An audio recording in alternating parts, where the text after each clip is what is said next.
I don't think I hear anything off the stream. I don't think so. It's still. Devil Dog says the same thing.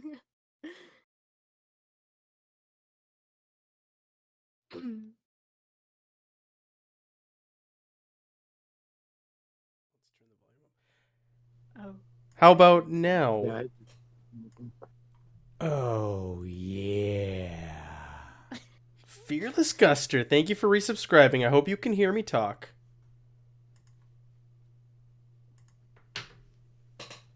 Anything? I hear it. You hear it? No. No. Devil's trolling you guys. He's Yeah. trolling. He's trolling? You can hear us? Yes, All we right, can he's hear up, you. he's up to his own tricks. All right. Thank you. Thank you, Fearless. You're not trolling us yet. All right. Hopefully it sounds good for everybody. I was telling the players beforehand I did a Windows update. It erased all of my sound settings, and it's been a real pain in the ass the last couple days getting it all set up again. So hopefully it sounds good, and it's not too loud or too quiet, and you can hear the players just fine as well. Amen. Thank you. Mhm. All right. Yes, you will, Devil Dog. You will let us know. That's why you're here. All right. Sunday. Punday Sunday. We need some bears or whatever it was that one week. We also need the Greyhawks to drop in on us again. It's been a couple weeks since they've raided us. Ooh. All right. Duff says he's turned the replay message off this week, so we won't have to like spam chat when it keeps saying this is a replay. Yeah. All right, so welcome everybody to another week of Portal's Reach. We've got some familiar faces. We've got a returning face who hasn't been here in a while, and we have a player who's never joined us, Amalia. Hello. So thank you to the five of you for joining. Last week we had our first death, the heroic death of Cornell. And as such, the town has been in mourning for the past week with plans for his funeral. I don't know if that's actually taken place. There's talk of it. I don't know. His body's just kind of decomposing right now. He's been buried. Has he been buried? We had the thing. Yes.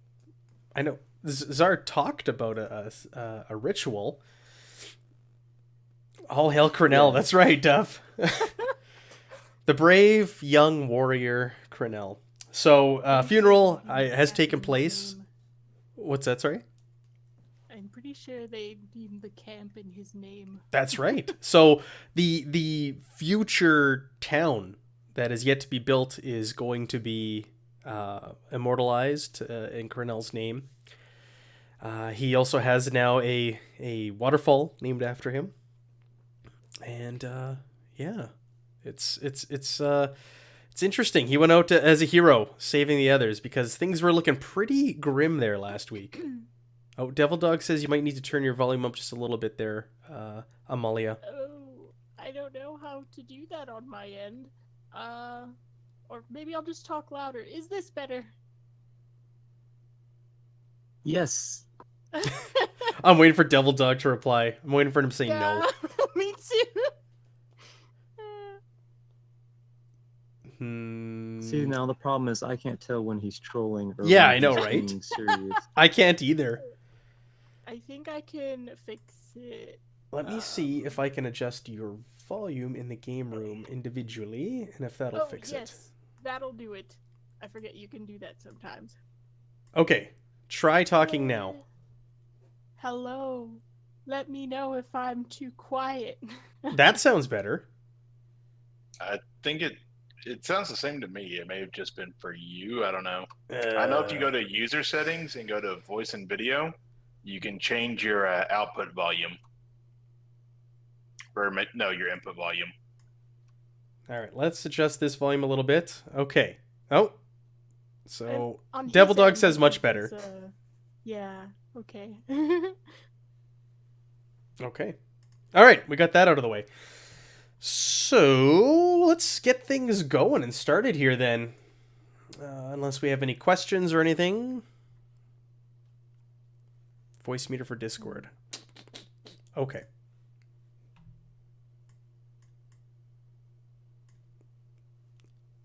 I turned up my voice meter to Discord. Is that better? Duff? Yeah, sounds more. Sound more robust. Who can we expect to... Go ahead, sorry. It sounds more robust. There we go. How's that? I can hear Amalia better. Perfect. Yay. Chat. Thumbs up. Ah. Oh dear. All right, we're letting it go. Am I up to 200% on the Discord? Well, I think like Varric, I have to use a new name now, said, I think it's just on my end that you're turned up. I'm going to turn up my I'll turn up my output volume as well and see if that helps in Discord. And we'll go from there. Okay. So, a little thing here. So, last week, a party set out to try and find the mysterious riders cloaked in darkness in an attempt to make first contact. Sadly, those plans came to an unexpected halt when the first adventurer fell after entering this new world.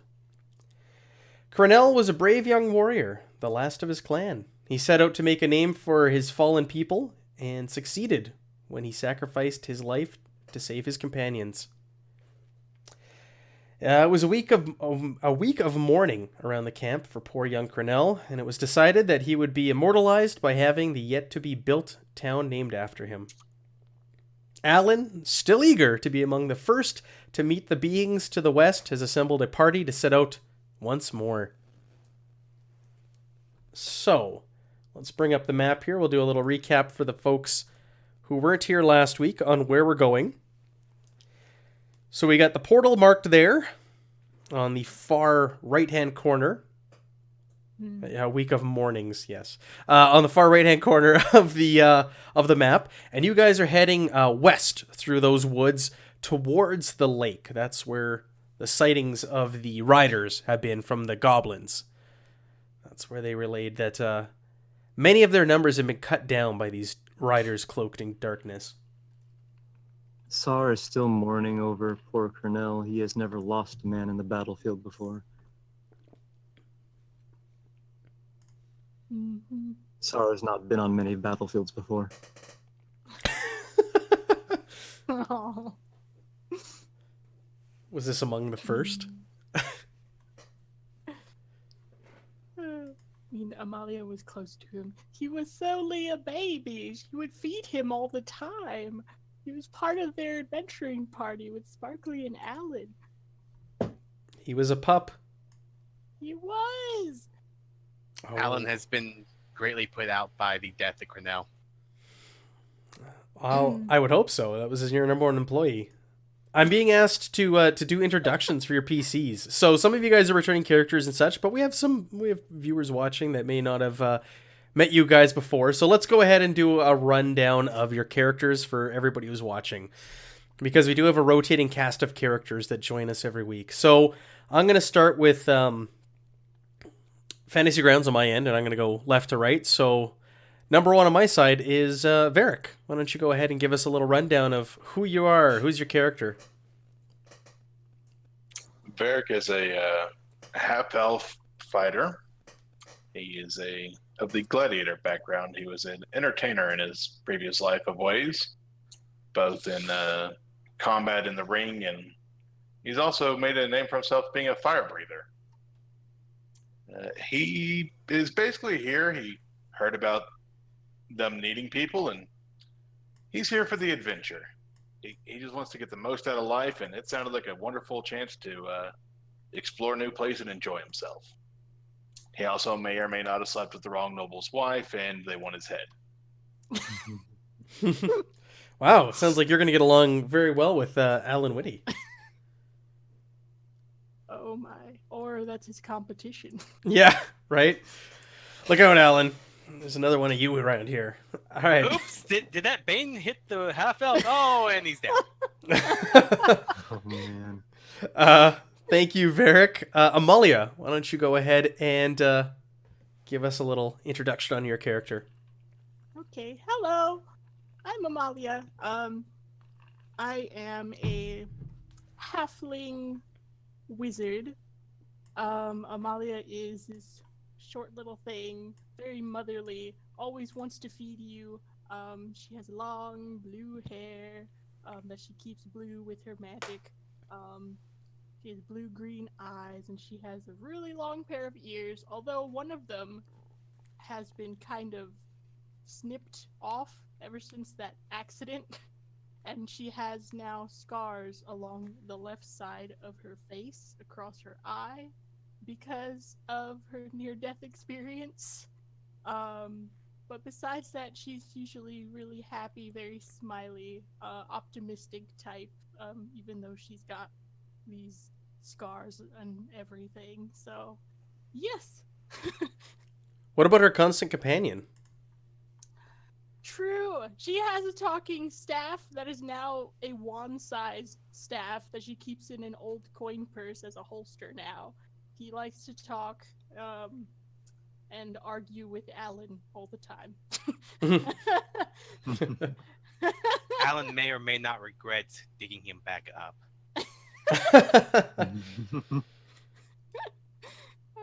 Don't let him hear you say that. Yeah. Yeah. All right. Thank you, Amalia. Czar, why don't you give us a little rundown on Zarcastic? Hello, I play Sar Caustic, Oh, sorry. and yeah, thank you.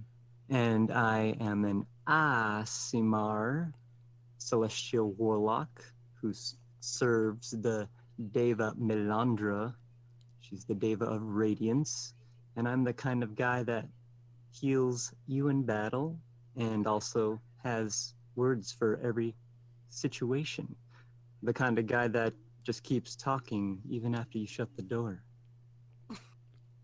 And you can expect butterflies and rainbows. Oh yeah, that is how he just chooses to use his magic and to help the world become a more colorful place. It's great. I love it. All right. That brings us to Alan Whitty. Alan Whitty is the bard extraordinaire. He was a former acolyte, a very pious man. He does love to take care of others and look out for everyone else. He's very self-sacrificing. It's a terrible burden, but one he accepts. He has ended up here in this place, but he came here to make sure everyone was taken care of and completely not to run out on bar tabs and debt collectors. No, he always pays his tabs. But he has had a little rough time. He lost his close employee. He's been put out. He's currently looking for new hires. They're willing to work for his wages. Which is what? Nothing? Sar has applied 13 times already. He may or may not give them 2% discount on his wares, and might even forgive an IOU once every 10-year anniversary. So generous. And he also has, what, 3 goblins now? Yes. In his 3 employment? goblin employees. Right. Zara has been so kind as to teach them our proper ways. I do believe they've become fanatic coon followers, though. I'm a goblin rancher. Yep, he just keeps handing out pamphlets to them. All They're right. very loyal to Melandra at spreading. They're very loyal missionaries, and you know how that televangelist stuff goes. I guess that leaves me. That's it. Sand, last but not least.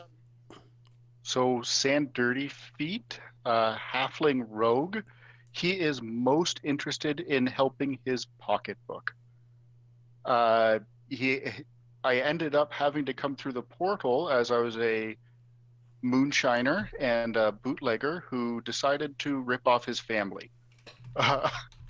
And that is why I am here. but I won't be telling any of you anything about that. Try and come off as nice as I can, pretty sarcastic.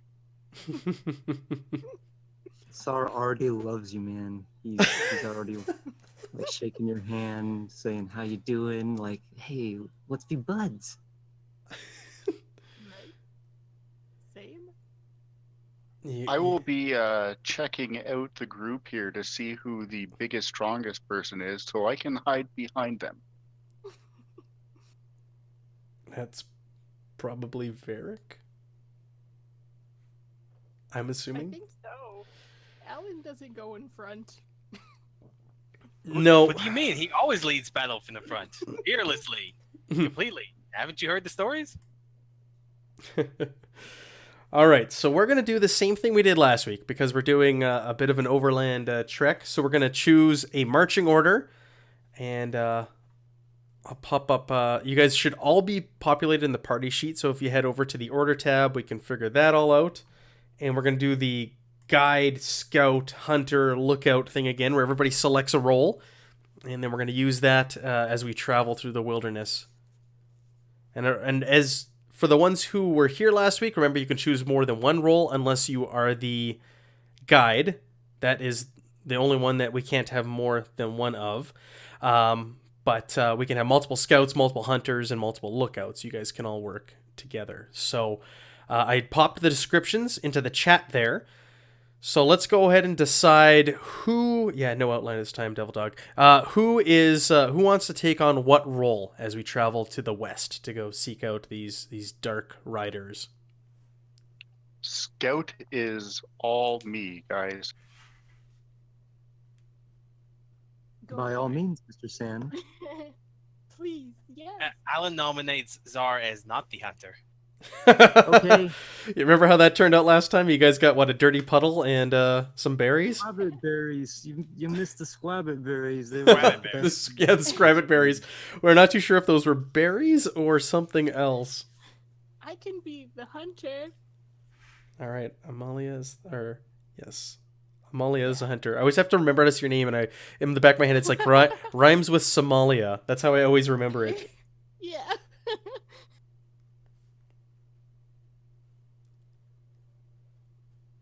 Okay. I know, Alan, you were the guide last time. Do you nominate yourself to also be the one in charge of making all the decisions again? Sure, Alan always likes to be in charge. Okay. I could potentially do some hunting while I'm scouting out in front as well. Okay.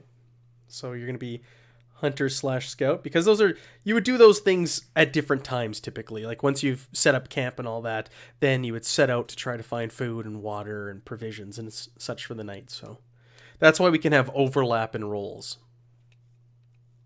Oh, okay. I will help with the scouting. Okay. I may not be very good at finding stuff, but I'll be at the front in case we do find anything. Is the only one that can't be overlapped guide, you said? Correct. Guide is the only one where there's only one person who takes that role. So we've got scouting. We have Sand and Varric. We have Amalia and Sand as hunters. Alan has volunteered to be our guide. And then we need a lookout in charge of keeping watch. Lookouts rely on their abilities and perception. And again, multiple people can do these, so it's not just one person to this role. Amalia will try looking out too. Sar will say last and possibly least. I can look out for things. Perfect. We can hang out together, Czar. Oh, Alan- it'll be such an adorable time. I'll bring snacks. I hope he brings squabbit berries, please. All the time. Scrabbit berries. All right, so we've got the party sheet. Did you guys all head over to that? And can you see your tokens in the marching formation? Yes. So let's go ahead and set that up then. So our scouts are Sand and Varric. So I will put the two of you at the front. Next we have... who would be next after that? Would it be our guide? Would Amalia or Zar be next? How do you guys want that laid out? I can go behind, I guess. Alan likes to have people between him and. I mean, he likes to be in the middle so he can see everything. See where Right, it is. right. So we'll just Like so? yeah, we can do that. You can go 2 across. All right, that works. And then yeah, we'll figure out. You guys can't see the watch order box, can you? It has zeros in it. I said we can see it, but we can't assign the numbers. Right, you can't put the numbers in. So let's go ahead and fill that in now too. We'll figure out who wants to take what watch at night, and we'll go with that going forward. So I don't ask you every time you guys camp, who's taking first watch, who's taking second watch. Alan will go first to get it out of the way. Okay. Amalia will go second. Zar can go late because he can see in the dark. I'll join in on the second watch. Second. Oh, good. Third. Oh, Yeah, we're we- gonna have such a good time. Sitting around the campfire telling stories, eating scrabbit berries. Maybe you'll find the odd gazunicorn and you can take its horn and make an instrument out of wish. it. Make a wish, yes. Yeah, the rumor around camp is that if you acquire a gazunicorn horn, you can make a wish that might come true. What? You see, what you do is you break it off, and then you take it to the ruler of darkness. He uses the wand as the last Gazunicorn. Oh wait, hold on, that was Tom Cruise.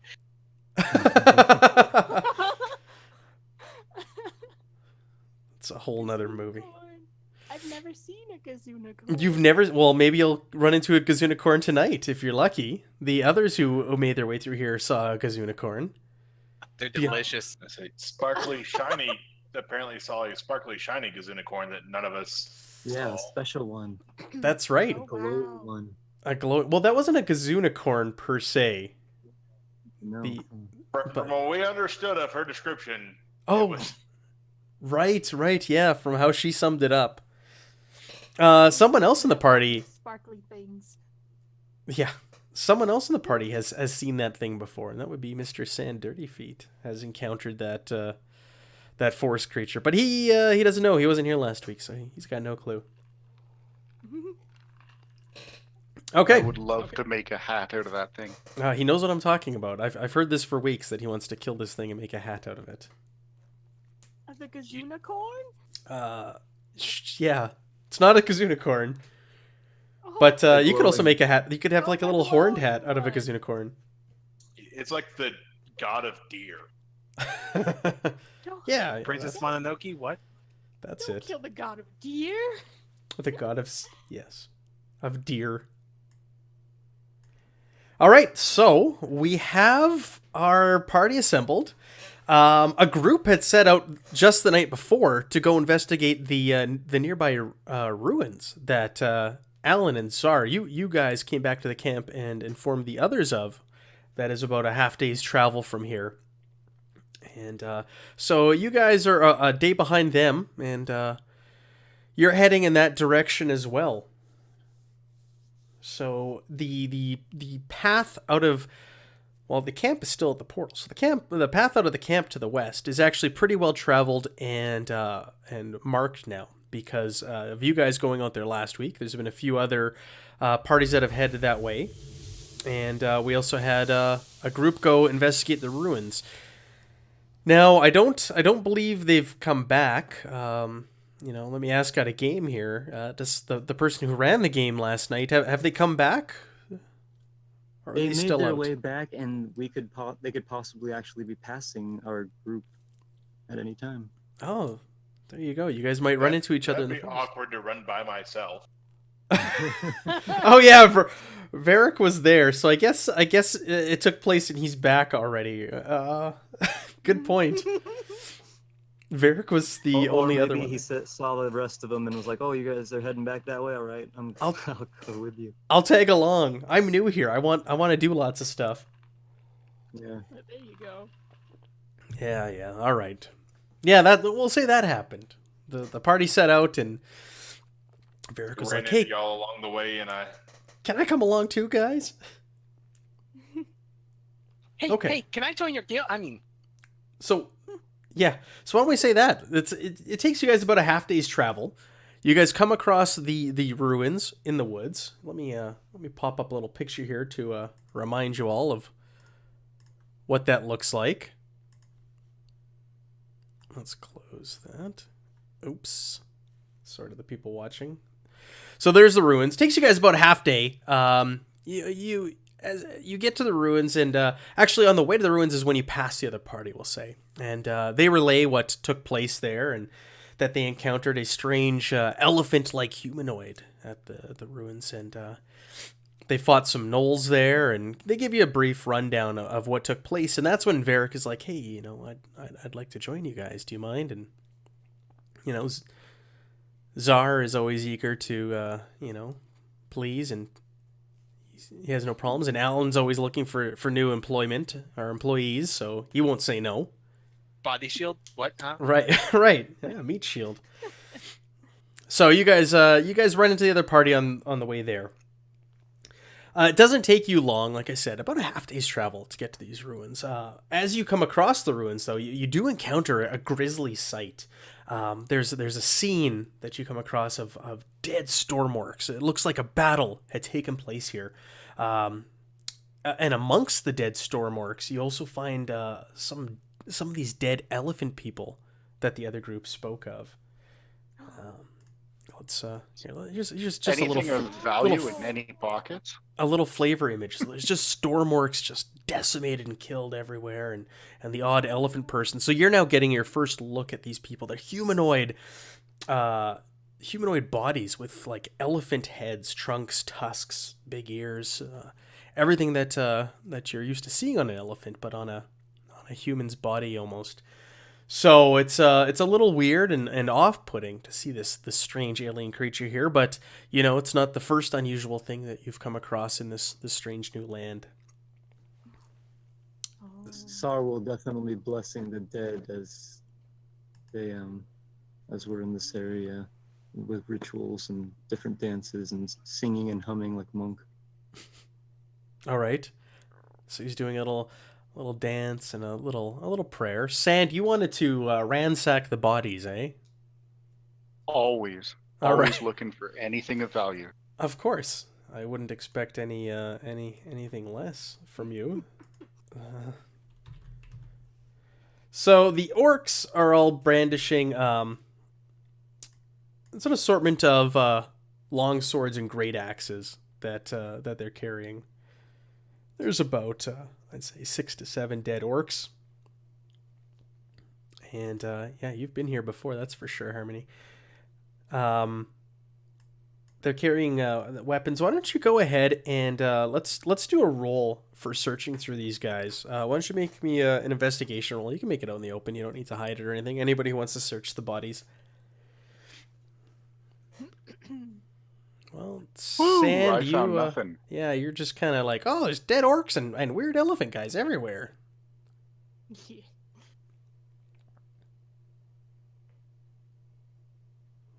Apparently, I went to intimidate the dead. And they intimidated you. Go ahead and re-roll. You rolled intimidation. You're standing over them like, grrr! You don't scare me. Okay.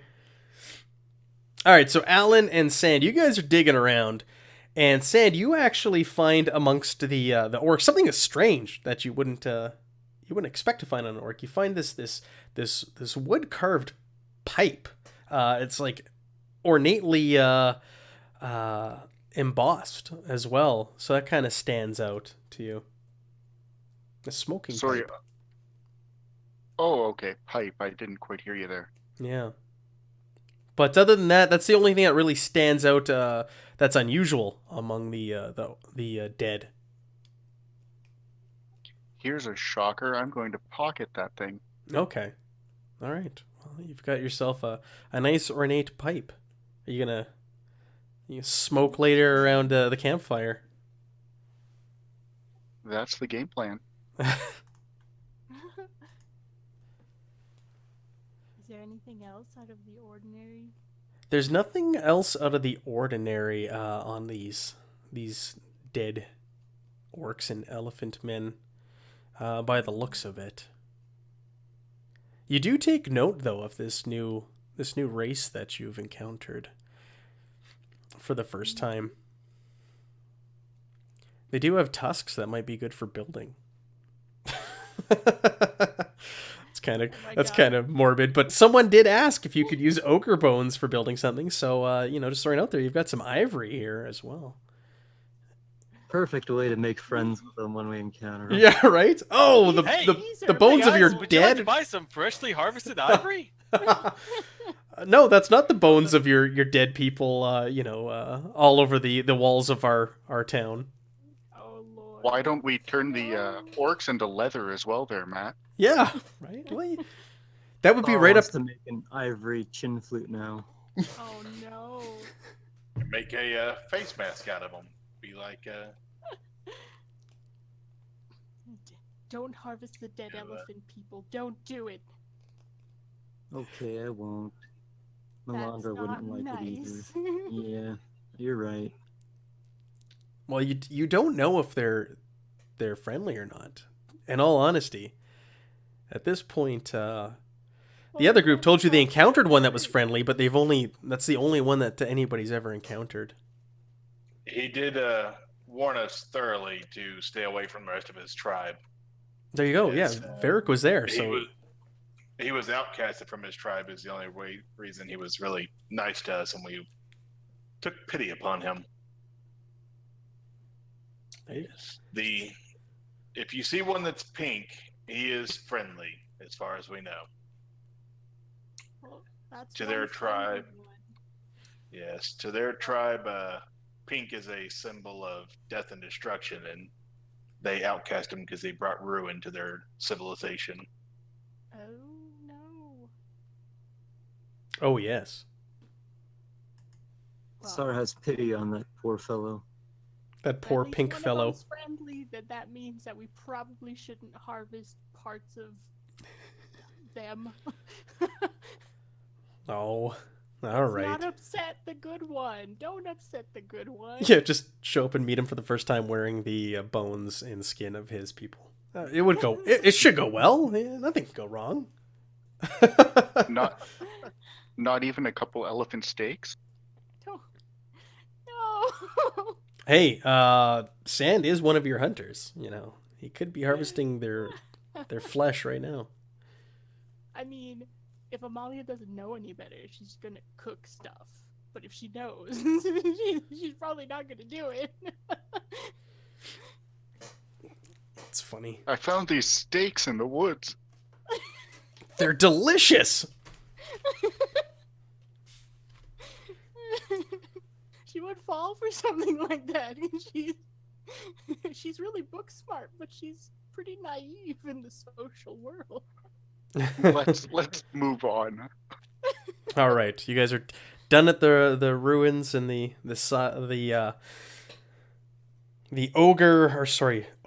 orc and elephant man battle. The site of that. So you guys carry on through the woods again.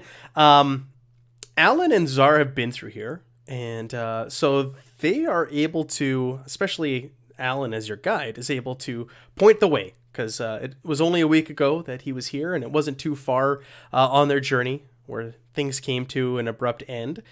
So he's able to point his way through the woods and continue on the path that they took last week. You guys are making really good time because of this. So what took them a day and a bit last time has taken you 1 day's worth of travel. So you're on a familiar route. You're making excellent time.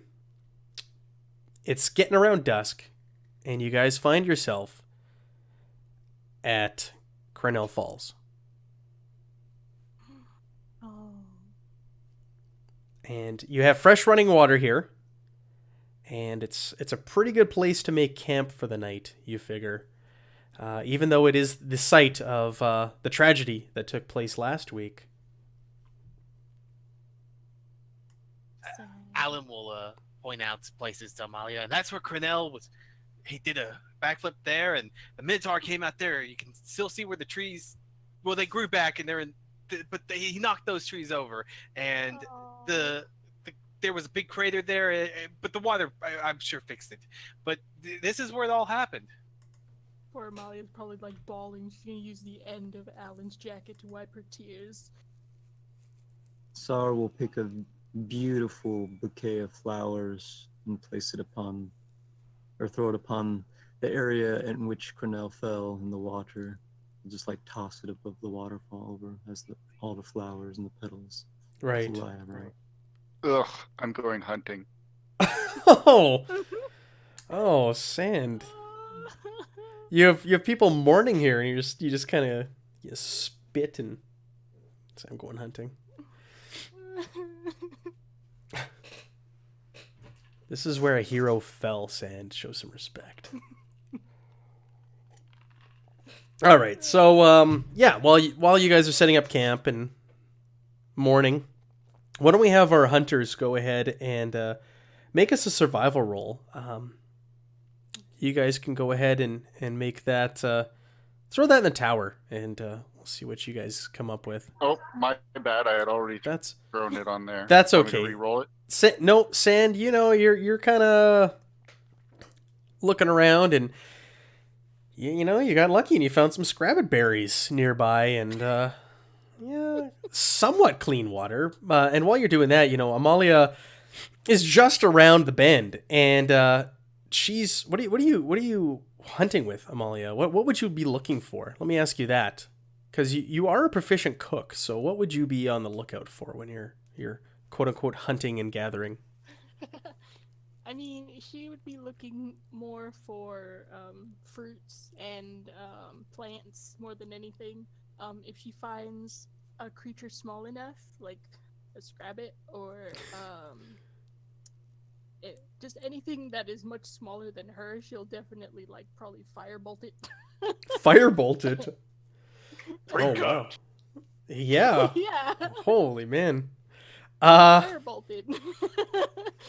She doesn't have anything else really, so she'll burst it. It's a quick death. Right. So you come across a tree bearing fruit, and it's unlike any fruit that you've seen yet in this world. It's like a deep yellow, and it's like a bulb shape. And you can see some of the fruits are lying on the ground, and sitting there munching away on one of the fruits is a jackalpire. Oh. So you have a good sense that these fruits are safe to eat because one of the woodland creatures is munching away on it. The fanged vorpal rabbit is eating the fruit. Yeah, that Yeah. sounds delicious. Yeah, exactly. A jackalpire. Are these fruit like big or small enough for her to carry multiple ones? Yeah, The it's halfling? yeah. I'm gonna say it's about the size of like a pear.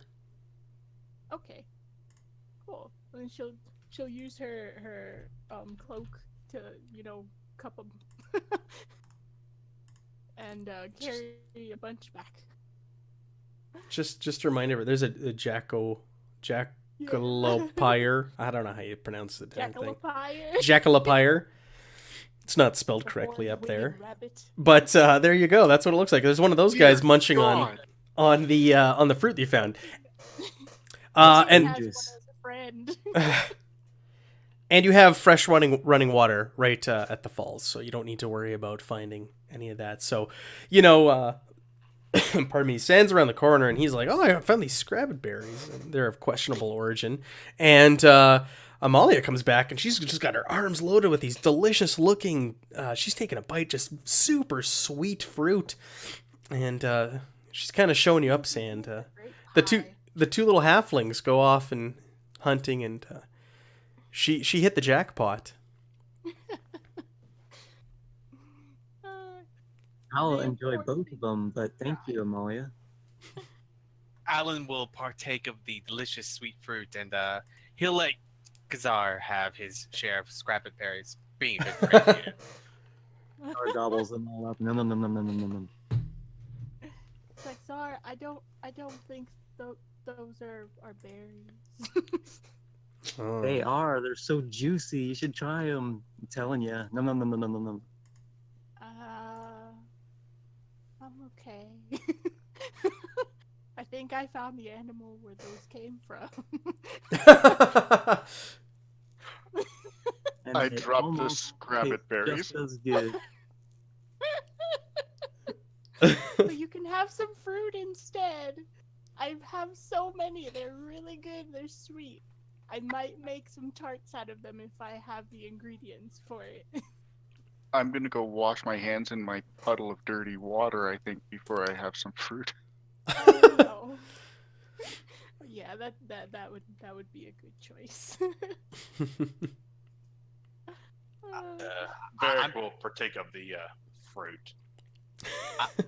I'm picturing Zara right now. He's probably cleaning his hands too with his tongue.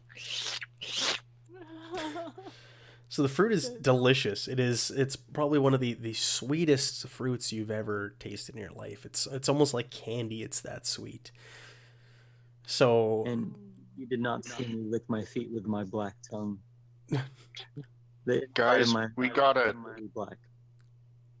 you have it black. We tongue. need to turn this stuff into booze. You could That, ferment little this. one is the first thing you've said all day that I can agree with.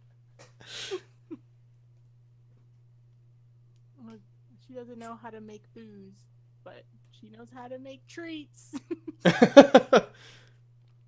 Alan knows how to make booze disappear.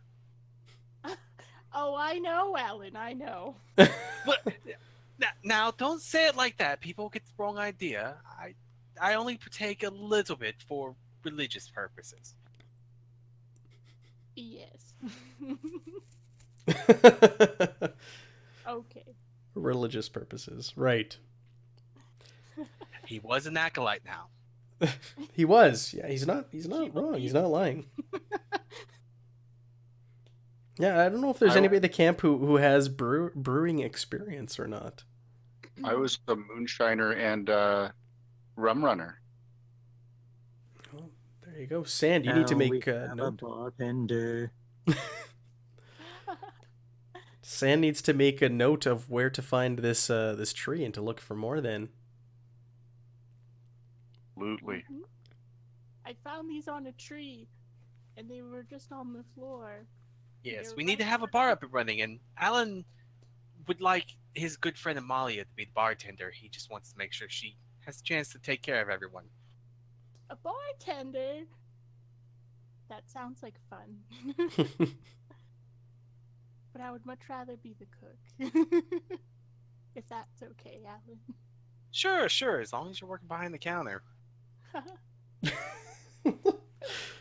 don't know what that I means. can also serve. There you go. That is her dream job. Amalia's Have her kitchen. own- she wants her own kitchen and just her own entertainment, like I guess a pub. She wants her own type of pub. Well, that can happen once we start building buildings and start actually creating the town of Crenell. Oh yes, we're working on it. It's a work in progress. Hopefully working next week we'll have some more progress on that front, and we'll have multiple buildings going up because we're racking up these portal points, folks. We need to start building things. I don't know what you're talking about. Some of us are broke. Yeah, right. I think Amalia and Alan are swimming in portal points right now. No, Alan really is broke. Oh my gosh. Really? Yeah, I used all the ones I got from sessions and write-ups on the town thing. Oh wow! So the town center will be the That's Alan Whitty true. Center for Performing Arts or something. It'll bear your name. You did spend the most points on it. Well, that's part of the thing. So that's something we're gonna discuss as well in the coming weeks. The person who commits the most points is gonna be able to have naming rights. And Duff's just reminded me in the chat now that we are gonna have a discussion this week about all of this good stuff, and we'll clarify some things. But that is one of the perks of being the person who donates the most points to any one given structure or road or whatever. You do get naming rights. So it will most likely bear Alan's name. But we'll go through all that later this week. So, you guys are going to hunker down for the night. I have your watch order set up here. Is there anything you want to do as the evening goes on? It's a bit of a somber mood, being the sight of your fallen comrade that you're... This is sad time. Sorry, I'm reading chat here. The sight of your fallen comrade, who the young man who gave his life just last week, 1 week ago to the day.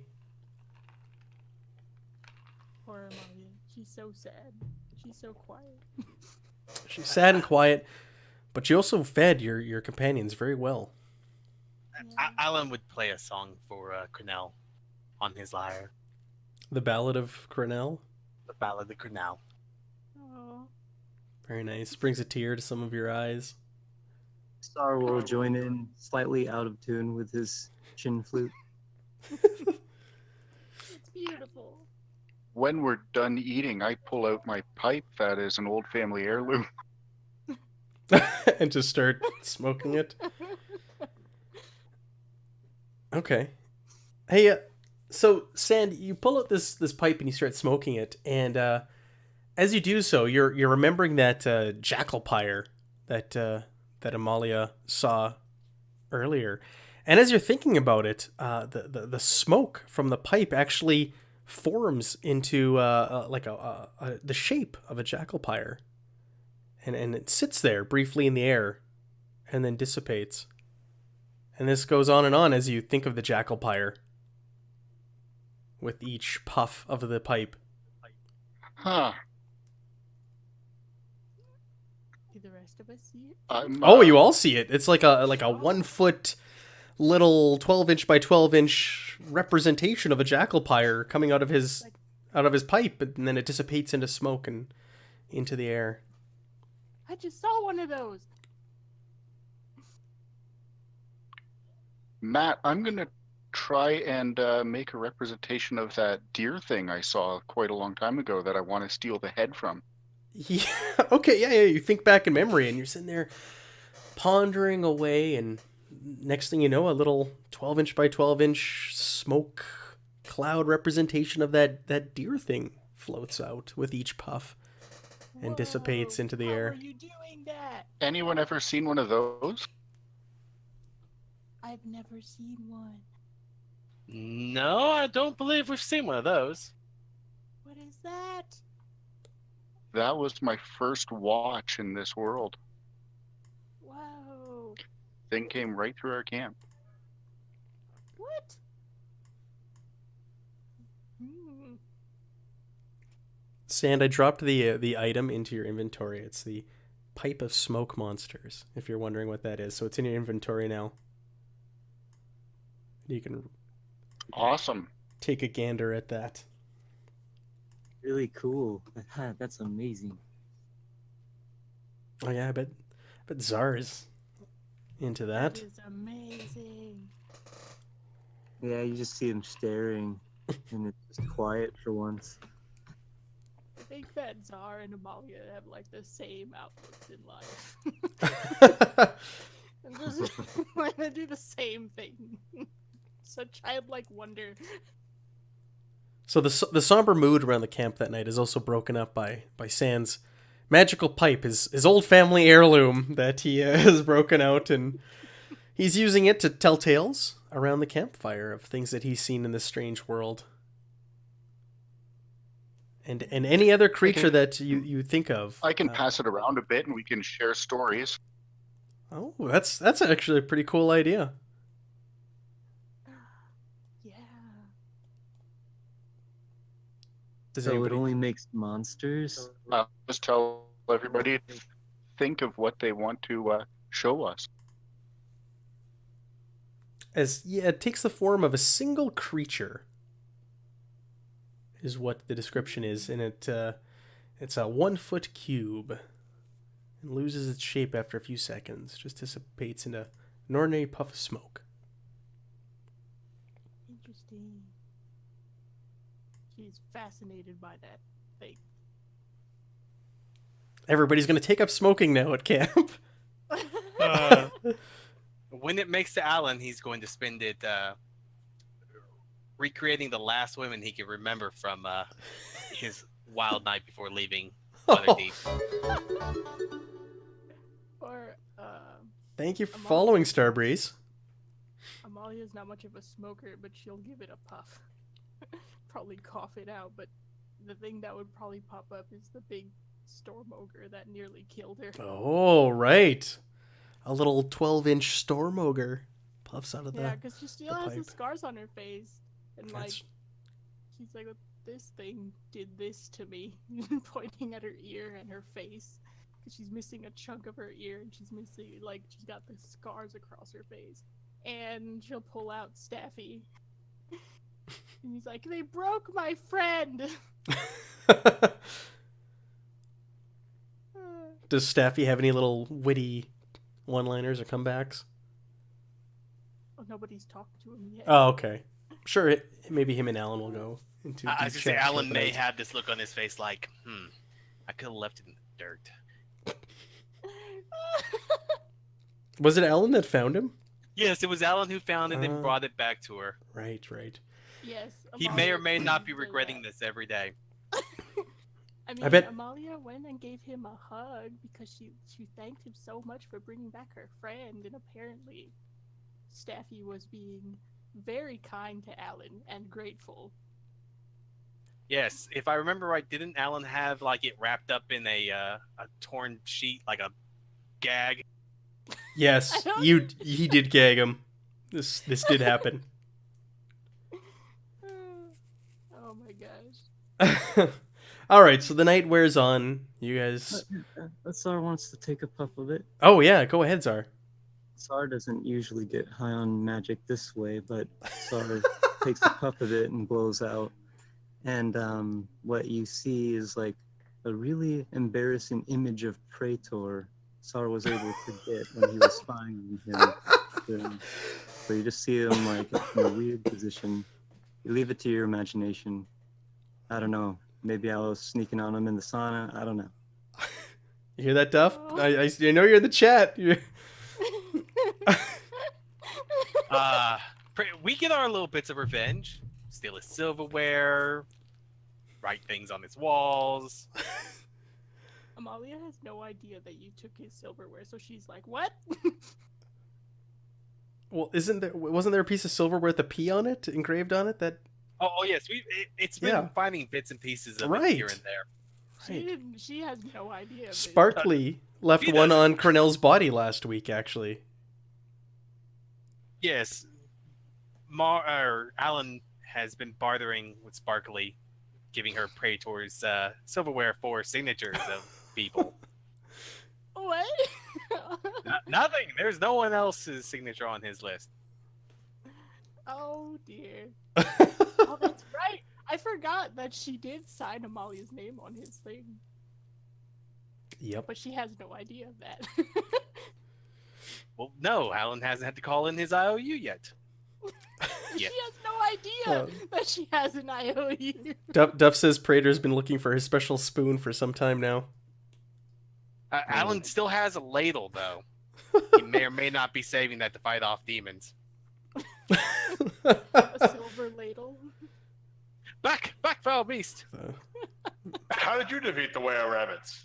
Ladles. This ladle. All right, the night wears on.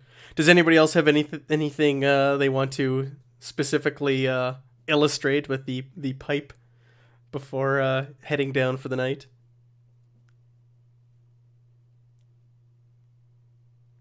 Tsar is already snoring. Yeah, 'cause I think Amalia has second watch. Yes. Amalia has second watch. Yeah. All right. Well, let's see. Let's see if anything happens tonight. Well, Amalia, on second watch, you hear some rustling in the bushes nearby. Something is definitely out there, and Uh-oh. you can You hear the odd Oh, sniffing and kind of grunting and growl coming from nearby. That was a diesel truck. um, something is definitely near in the bushes, but it hasn't made itself known in camp. does that sounds familiar? Does she know what that is by the sound alone? Hey, Oak. You've not heard this sound before. You're not familiar with it. Okay. Well, she's not gonna go outside and or not go out and get it. She's gonna tap. She's gonna tap Czar, and everybody is like, "Oh my God, there's something out there. I don't know what it is. It's growling." Okay, so she starts to arouse everyone up in the camp in the middle of the night and say, Yeah. Well, there's something she'll out ask- there. She'll ask, I guess, San. It's like, San, I think there's something out there. Oh my God. Do you hear that?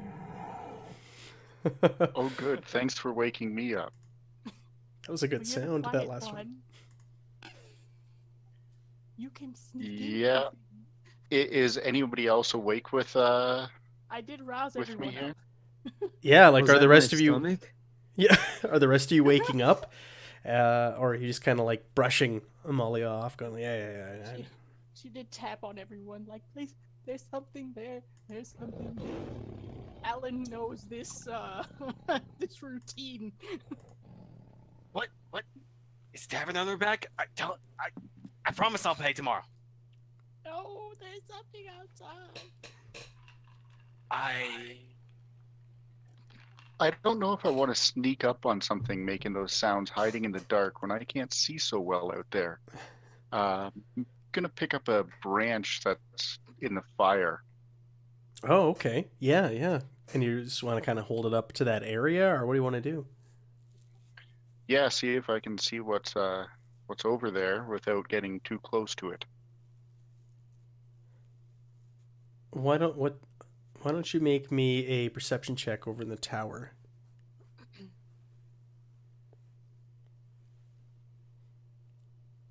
What are you checking for there, Czar? To see if I was gonna do something smart. Okay. Sar just kind of starts just looking around quietly. I wonder if they're gonna be our friends. All right, so Sand, you My short sword is in my other hand, by the way. okay, and your pipe is in your mouth. That's in my pouch.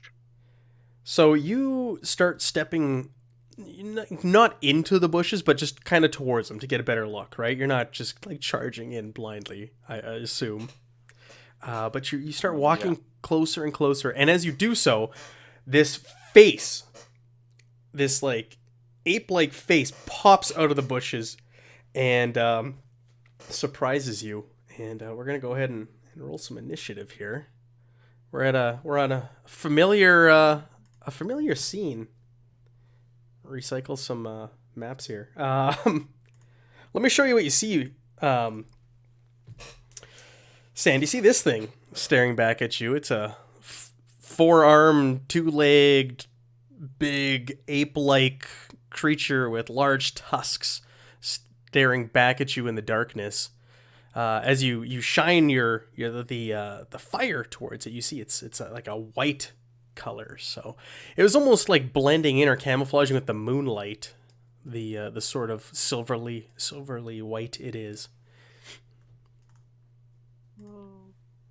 So we're gonna go ahead and let's roll up some initiative here. And I'll throw all y'all on the map. The map is still loading for me. Oh. Well, it should work, because we used this one last week. We shouldn't have any Let's see. crashes. It auto loaded, but I think it's because we were here last week. It remembered you. Yes. I've never loaded it, so I guess it's gonna take a minute for me. Who am I missing? Alan Whitty. So Sand is about here, looking. Oh, there it is. Oh my god, that's so big. And he shrink it down, and he sees this thing in the bushes staring back at him.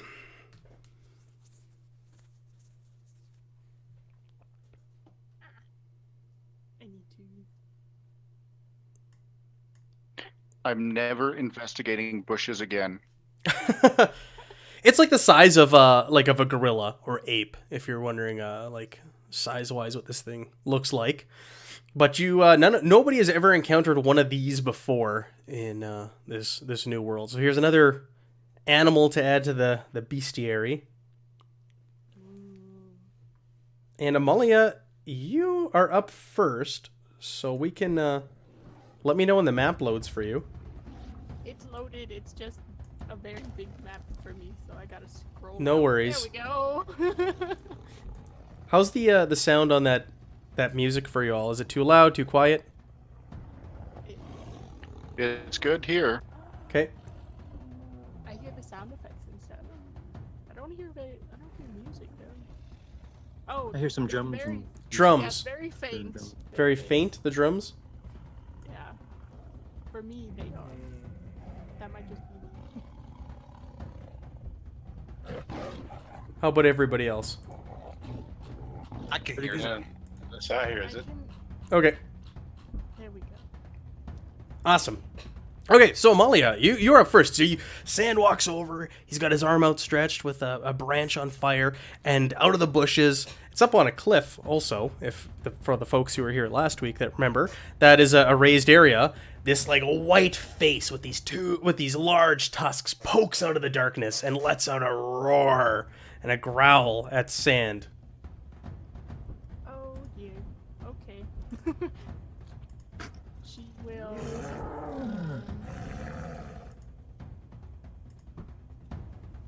Gorilla. Going to. Which bolt at it? All right, witch bolt this thing. So you let a witch bolt fly into the night, and because of the darkness and the dim light, you're thrown off and it goes wide.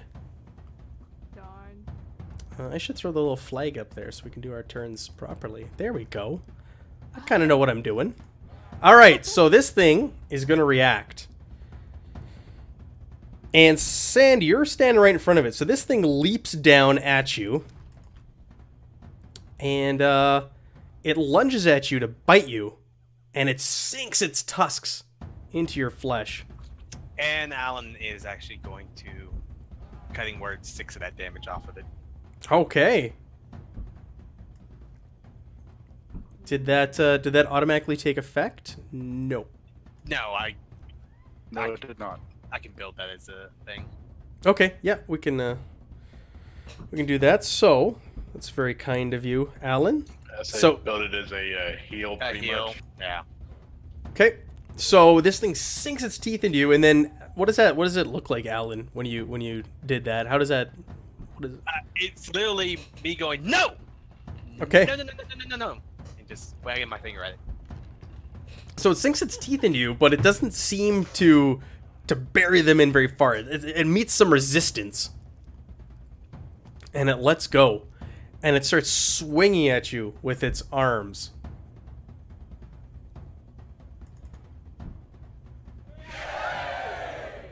And it hits you really good across the face.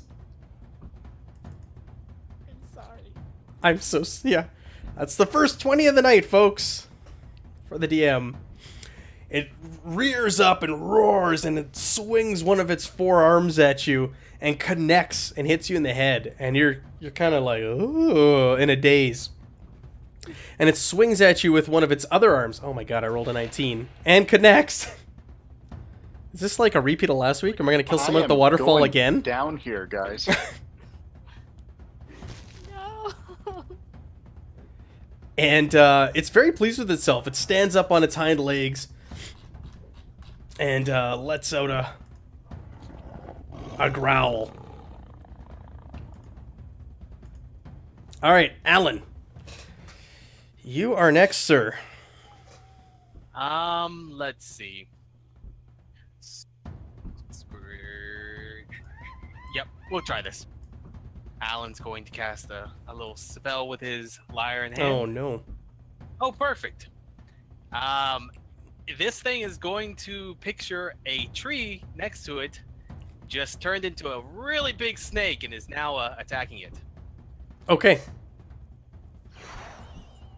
And as a bonus action, actually, we'll just leave it at that. Okay, so it's now targeting this imaginary snake for, and how long does that last? And does it have to roll a save every round? No, it can use its action to try and discern that this is an illusion. Other than that, it fully believes that what it's seeing is real, and to the point that it's actually taking damage from it. Okay. Cool. So unless it wants to use its action, this is going to last a minute. Cool. All right. Sand, you are up. Now, I know With 1 hit point left. with 1 hit point left, you're barely alive. You're gonna be my friend now.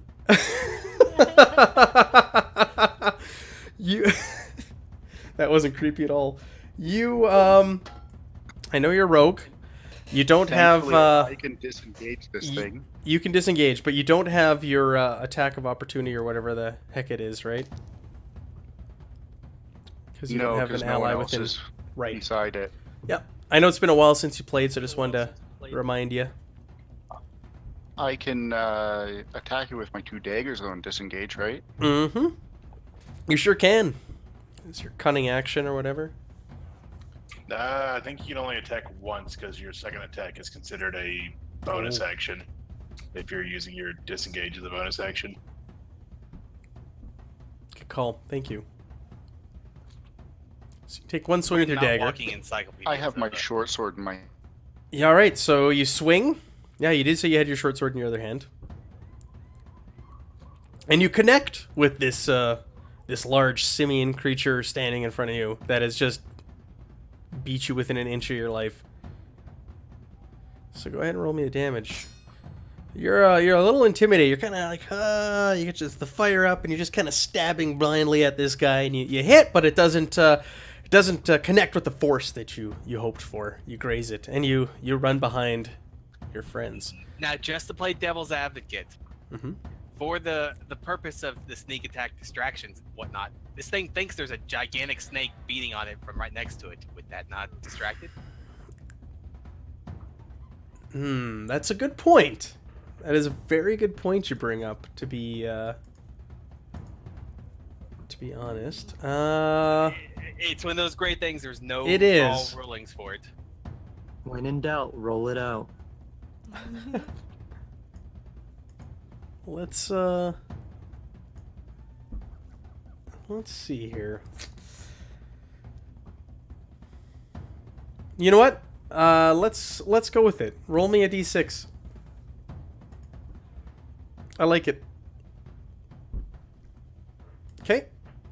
Just you said it turned and was focusing on this other thing. So. Yep. No, that's a good point. I'm a fair DM. I might kill players, but I am fair. Oh no. Hey, We all it's all fair in love and war. That's right. Sand, was there anything else you want to do on your turn, or was that I think that was all you can do is swing and disengage, right? Yeah, maybe lie down. Lie down and cry. Okay. Well, you just cozied up to the right guy because this guy's gonna probably heal you. Zara, you're up next. Yes, I turn to a good Sand and I'm like, man, it looks like you're a little roughed up. I'm gonna help you feel better. Don't worry, I'm here for you anytime you need. Not very good at it, but I'll get better, I promise. So encouraging. And that is all I will do. That. All right, Sand, you feel a heck of a lot better all of a sudden. You just might make friends with this guy, as he claimed when you first set out. My face is a little less inside out. Yeah. Looks a little less like raw hamburger. Oh no. Varric, all right, I saw you charge up and in there and get in this thing's face. Charge up to the beast and Oh, oh dear God. no, it's not a repeat of last week at the same spot, is it? Oh my god. And well, as my Oh, right. I was rolling good last night. I know. I was listening and you were cleaning things up. No problem. It's just my fantasy grounds. It's got it in for you. Amalia, you are up again. All right. She will try and firebolt. She's gonna move down this way. Okay. Get a better view of this thing. No! And it goes wide again. You're walking around Alan and Czar, Mickey were there, and you're trying to keep track of this thing as it's standing up and hooping and hollering and pounding its chest with its forearms, and you shoot a firebolt and it goes wide again. No. All right, so this thing it does have the snake, the illusionary snake next to it, right? But it can attack other things. Is that correct? It can do whatever it thinks would be appropriate for a giant snake just appearing out of nowhere attacking. Okay, so I'm gonna roll a die here. We got a 50-50. It's gonna continue to focus on the giant snake for this turn. Okay, Alan, you are up again. You're very pleased with yourself, seeing that this thing is focusing on your illusion. Yes, Alan loves when people does as he says. When they fall for his tricks. He's going to mock it. What are you doing over there? Oh. Swinging at nothing? You know, you've rolled 2 ones in a row, and this is when you want to roll ones. Yeah, there may be a reason I'm using save spells now. Technically, the gorilla's lions rolling ones. Yeah. And he will use a bonus action to sing a little ditty. All right. Get up, and get in there. 'Cause someone needs to stand between it and me. All right, Sand. You're you're inspired by Alan's ditty, and you're feeling a lot better. You fire a short bow at the large creature. You don't have it. You do have it selected. It goes wide. It does not connect. I don't know why it didn't show that you missed. Did you select it after you rolled? No, I just grabbed it and rolled it right from my character sheet. Interesting. All right, so the shot goes wide. Is there anything else you'd like to do?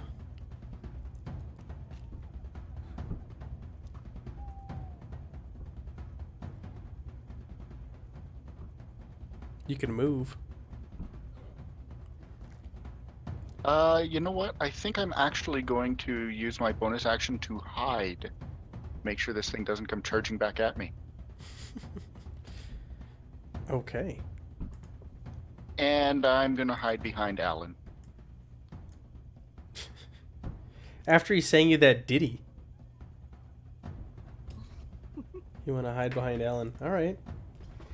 Alan's good at singing ditties. Yeah, I guess, you're not going to be an Alan's employee anytime soon with attitude like that. Yes, Alan likes his meat shields within bullet blocking distance. Right? I mean, gorilla blocking distance. Gorilla blocking distance. Czar, what would you like to do, pal? Tsar will make a prayer to Melandra and summon a holy eldritch blast at the creature, hoping to hit it. All right, it connects. And just some red, pink, and blue light come out and eyes through the creature. All right, so you kill this thing. So what does this look like? Your pink, red, and blue blast connecting with the creature. What does the kill look like? Literally a bunch of flower petals of light just kind of like form Cornell's face in 3D and then kind of just flow away and evaporate as the creature falls to the ground. Oh, what a fitting sight for that to take place also. Oh, that was beautiful. Okay. Thank you. In fact, Alan is so impressed, he promises that doubles are his pay. Yay! 1 copper? Well, it's twice what you're getting now. No, nothing? All right. I So know, very generous, very generous. so with that, you eradicate the thing that was making the noise at the edge of your camp. You investigate the surrounding area, and there's nothing else there. It seems to be clear, and you now have this body of this big hulking ape-like creature also in your camp to do with what you choose with it. And like I said, what's that? Sorry. I said, I wonder how it tastes. Well, you could find out. It's definitely an option. Melandra usually cooks things to the perfect temperature. Is it like a massive beast? It's about the size of like a silverback gorilla if you're gonna relate it to something back in Faerun. That's very big. It is very large compared to Amalia. That's for sure. Yeah, well, she'll let them know. It's like if anyone wants to cut and make prime steak out of it, she'll probably cook it for them. What's its fur like? Its fur is very coarse. Oh, well, Alan was looking for a bed, but never mind. Oh, I thought, or a white gorilla coat to wear around it. It is going to be winter soon. I can see him peeping out of the coat. They can tell him. You'd be very stylish with a white fur long coat. Get him a little cane. Yeah. Tell him a ladies' man by my walk. Right? Oh my god. With like a gold-plated handle. Oh man. All right, and it has those large tusks in its mouth as well, so it's something else to make note of. This thing eats meat by the looks of it. It's not for eating the fruits on the nearby tree. Those tusks are covered in halfling blood. They are, yeah. That is correct. Sorry. I'll give you the best part of the animal. The face? Yeah, why don't you wear its head as a hat, Sand? How dare you? I'm going to get that weird deer thing. You might have to settle for a Gazunicorn hat. Unicorn hat. All right. That So was just the second watch? that was just the second watch. You're correct. Oh man. So you And now I'm up. yeah. I know Sand, who's a little worse for wear, is on watch, and he's a little nervous and anxious as his watch comes up. Every little sound, every little rustle, even the sound of the nearby water rustling by, you're like, huh? What? Huh? And your head's darting back and forth, and every once in a while you curl up into a ball and just kind of shake. But no, the rest of the night goes by uneventful compared to the first couple hours of your rest, and you guys wake up in the morning well rested. The scene of the battle, you can now clearly see. This thing's crashed through the trees, and there's broken branches and things there. And it looks like it might have been actually high up in the trees when it was scoping you out. You can see broken branches and such higher up. So this thing is very proficient at climbing, from what you can tell and observing the area. Did you want to take anything from it? Did you want to take some meat or anything, or? It's a very heavy carcass, so you're not going to be able to haul it with you. I say, how much would its hide weigh? It's hot. Like if you want to skin it? He'll take a go at it. He's from the city, but he's Alan. He can do anything. Sure, why not? You're going to try and skin this thing. Okay. What would you like as a skill roll for that? I'm thinking survival. is what we're gonna go with.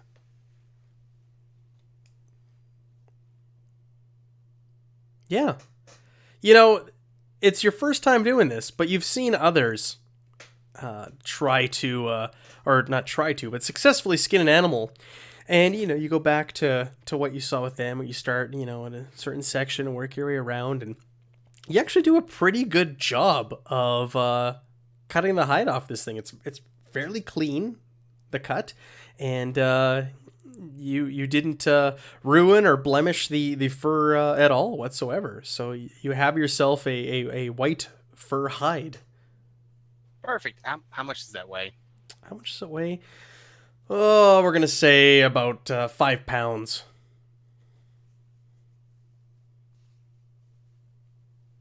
Perfect. He's going to use prestidigitation to clean himself, the hide, and be like, huh, I don't know what all these people are always talking about. That was easier than I thought. Yeah. Yeah, the rest of you looking on are like, oh wow, it looks like Alan's done this before. For a city slicker who doesn't like to get his hands dirty, he's seems to know his way around skinning an animal. Well, I'm used to taking things off people, normally clothes. But I mean, this is close, right? Like, Alan, you could have skinned so many things. You've learned so much on our adventures together. It was just like peeling an apple. Easy peasy. That's gruesome. That is a little bit. Just like peeling an apple. All right, so you guys, he skins the animal. You fill your water skins at the nearby freshwater source. You can gather fruits for the journey from the nearby tree and set off for the day. So why don't go ahead? I'm still waiting for the first person to eat the hallucinogenic fruit. I know it's eventually coming. I'm just waiting for it. Or you're waiting for bizarre. So you're waiting for the hallucinations to kick in because everybody ate it, didn't they? Yeah, everybody ate it. Yeah, okay. Yes. Noted. It was super delicious. Oh, it was like one of the most delicious fruits you've ever tasted in your life. And the jackalope was eating it. Yeah. So. It can't be wrong. Can't be bad, right? If jackalope eat it. Sar's still eating the fruit right now. I have extras. Amalia has extras in her book in her backpack. She's thank you. prepared. Your hands are sticky with its nectar, Czar. I'm licking them off. I'm trying to get it, but it's sticky all over again. And fruit. I love it, but you hate it at the same time. You know that? I know. You found something better than scrabbit turds. I mean berries. Oh no. Don't eat those berries. They're even better together. Oh no. It's like ants on a log. Oh, Czar. I want to make a pie. Scrabbit berry pie.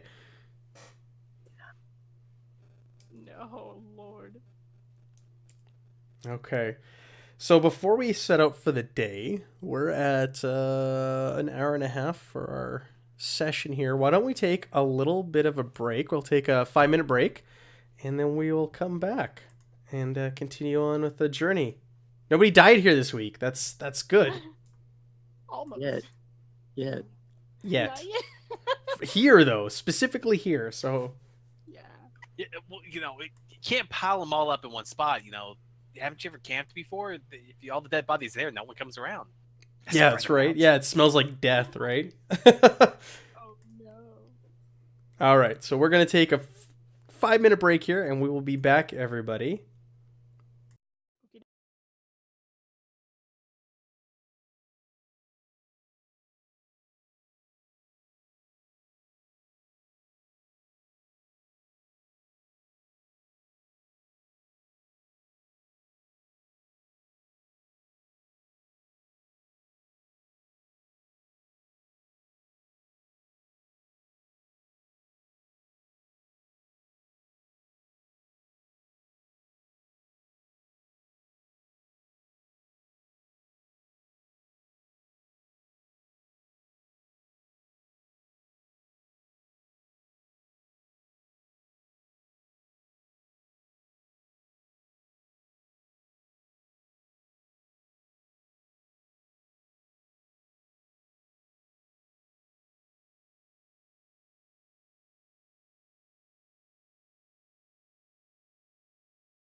Okay, we're back. Thank you for sticking with us. What happened in chat while I was gone? I leave for 3 minutes. You do a raffle, and the stream goes on break. Yeah, that's the way it works, Devil Dog. We did it just because we knew you were away. Was that? I was the only one that joined that raffle. There you go. So you won? I did. Oh, Realize. that's cool. I was just like, I joined. Congratulations. Congratulations on winning. All right. Yeah.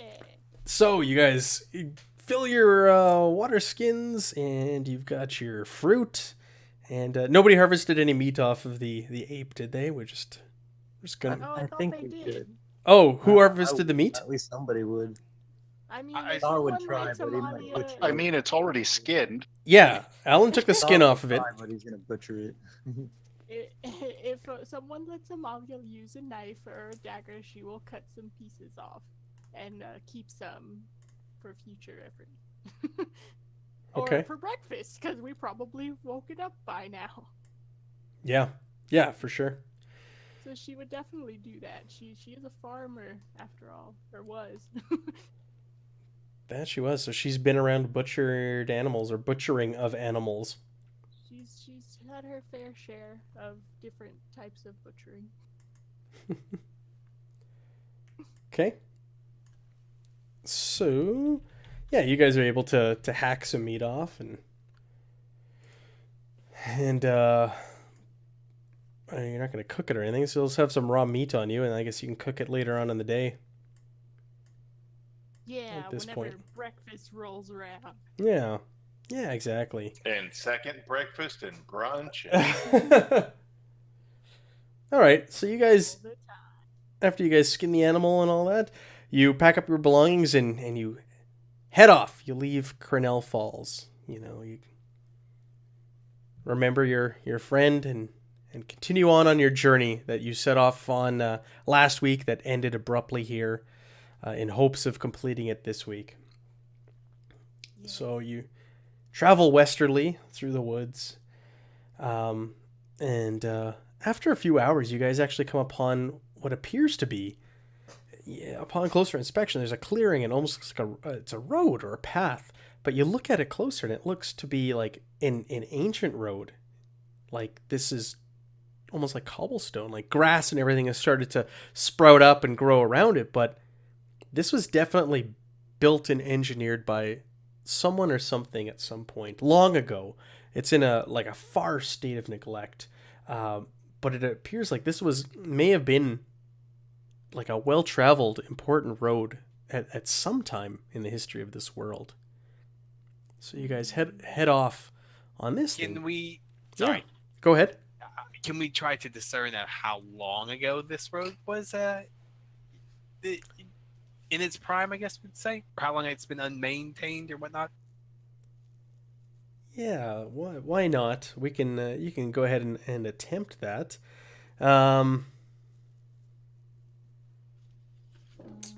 What rolls would that? Yeah, I'm just seeing here what would be the most appropriate. Let's see. We've got History? history is Maybe That's- investigation or Yeah, it's- even nature. Tell you what, let's do whatever you have better in investigation or nature, because they're both appropriate. You can look at it in different ways, right? Like you can look at how time has passed on nature taking over this thing, or if you're the investigative type, the craftsmanship of this road, right?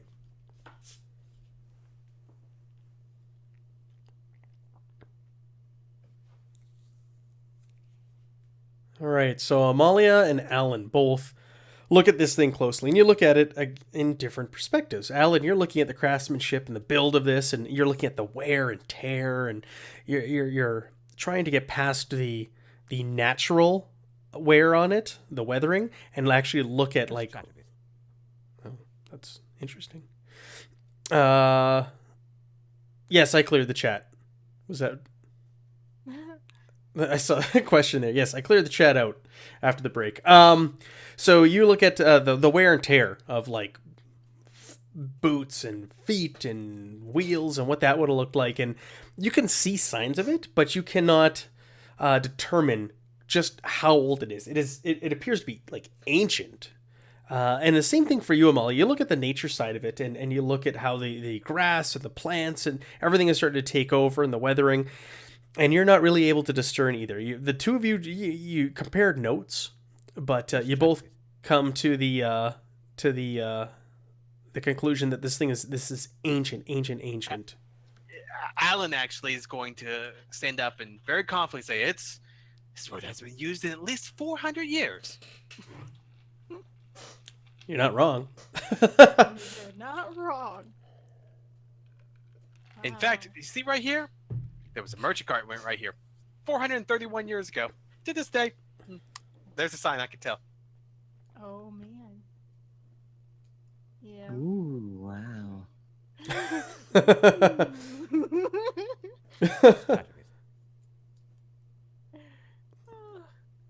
You guys just keep talking in different languages. Look at you, going crazy there. Oh my god, is that actually the halfling is its own language? That's news to me. Devil Dogs out those rolls you think is brand new. Yeah, you guys didn't roll great, I'll tell you that. Figured as much. It was not stellar. All right, so you guys are this is something else to make note of as you're cartographing the land, making maps and everything. I have one last question. Yeah, of course. Which direction is the road running? West, east, or north and south, or?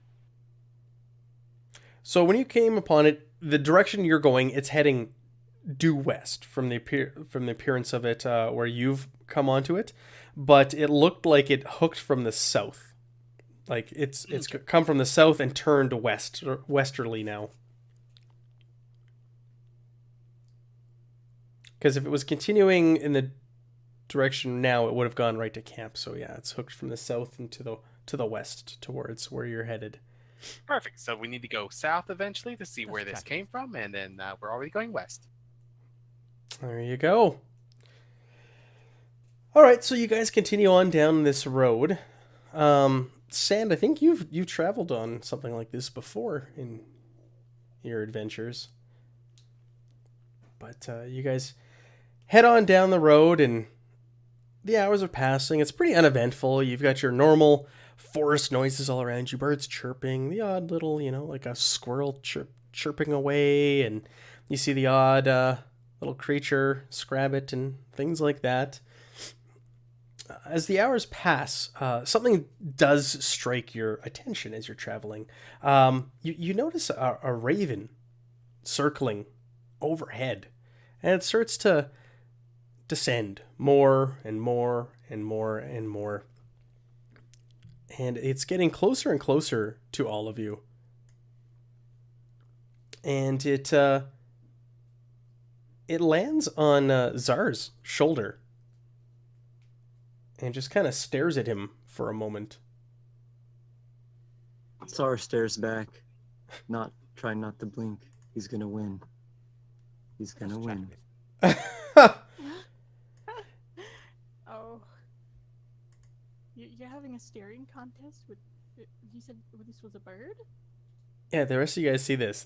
You think it's odd that this bird has flown down and landed on Czar's shoulder, and the two of them are just staring at one another. Alan does not find anything involving Czar as strange at this point. Okay. That's weird. It's like, Czar, did you make a friend? I don't know, but I'm gonna beat him. So, as the two of you are staring at one another, there is a sudden like boom that erupts in the forest, and like the ground shakes and trembles, and as you hear this boom, the bird lifts up off your shoulder, and you hear this strange wailing sound just permeate through the forest. A wall of sound, and it hits you and continues on past you. This weird, eerie, strange wailing. And as the boom goes off and you hear this wail, the birds leave the nearby trees and blacken the sky, and you can hear creatures scurrying all about. Something is off. Something has happened. And you're not quite sure what. The boom wasn't close to you. It was off in the distance in the direction that you're traveling. Okay. If it's coming from in front of us, not behind us. It's coming from the way, the direction you guys are headed. Oh my. Yep. At least it's not coming from behind us. No, it's not. It didn't sound like... Well, the boom wasn't a creature. It was, like I said, almost an explosion. But that wail was like haunting as the wall of sound hit you and passed through you. That doesn't sound very Did good. did the bird fly off my shoulder when the boom happened? It sure did. Sorry, Amalia, you're really quiet again. Sorry, I just got Oh, from no, chat. I'm sorry. That's just me. That's Okay. Can I roll to see if I won the staring contest? Yeah, let's do a roll off. All right, roll me a. What do you want? Let's Con just or- roll Constitution. Oh no! Let's see. Can I find something to roll here? Did you This get is your how people staring end up with fears of birds. Oh, rip Wilhelm. Oh, it beat you. No, you won. You. You won. That bird could never defeat me. In your mind, you're like, oh yeah, I beat that thing. It had nothing to do with the boom. It was all me. Is there anything we can roll to try to identify this whale? Like if it's Are they from a creature? horns or... Yeah. Why don't you go ahead and roll me a perception? Anybody? Anybody? Oh yeah, all of you. Holy shit!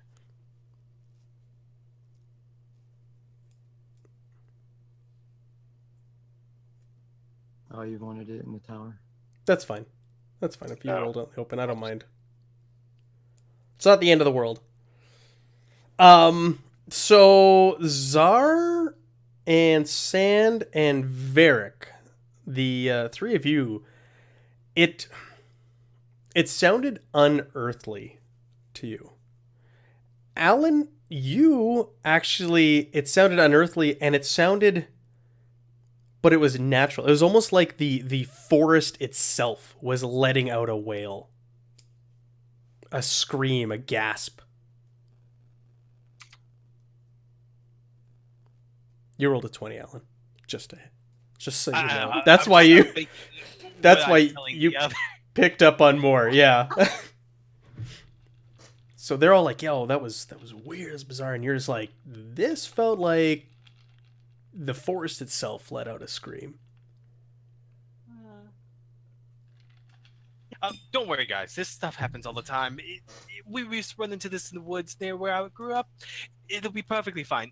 You little one, go ahead and scout out a little bit further ahead, just in case, though. It'll be fine, though.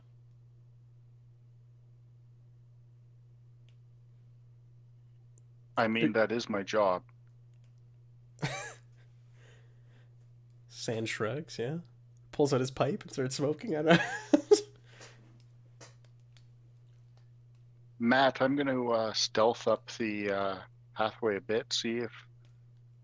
Do I have an idea how far away this boom happened? It was quite a distance away. Like, it's not, like, up ahead 5 minutes. It's, like, miles away. Well, I don't think it was near here, so we might as well keep going. Let's go, guys. The Landra will bless us. All right, so as you guys continue on, again, the forest is like a tomb. There is no noises. There's no insects, no birds, no chirping, no squirrels, no nothing. You see no signs of creatures after this took place. Something, Yeah, you get the sense that something is very wrong right now. Amalia's having flashbacks. She's like, the last time this happened, something really bad happened. Pointing at her face. Oh yeah. Oh yeah, the ogres, right? Oh, You guys continue on for a couple more hours, and Sand, you're scouting, right? You're up. We're one of the ones up ahead.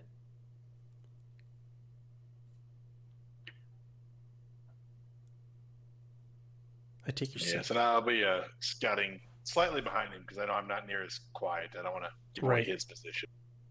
Okay, Sand. As you're carrying on, you come across the up ahead in the road a very familiar crossroads, and you're like, Oh, someone broke the bloody stone. "I've been here before." You say. Guys, last time I was here, we fought some ethereal undead thing with a couple dogs. what? This place sure loves their undead. We fought a skeletal minotaur and fish zombies. Oh, jeez. Well, that all sounds lovely, and Alan's going to make sure he's in the middle of everyone else. Of course he. We were asked to break a stone in the middle of the woods by this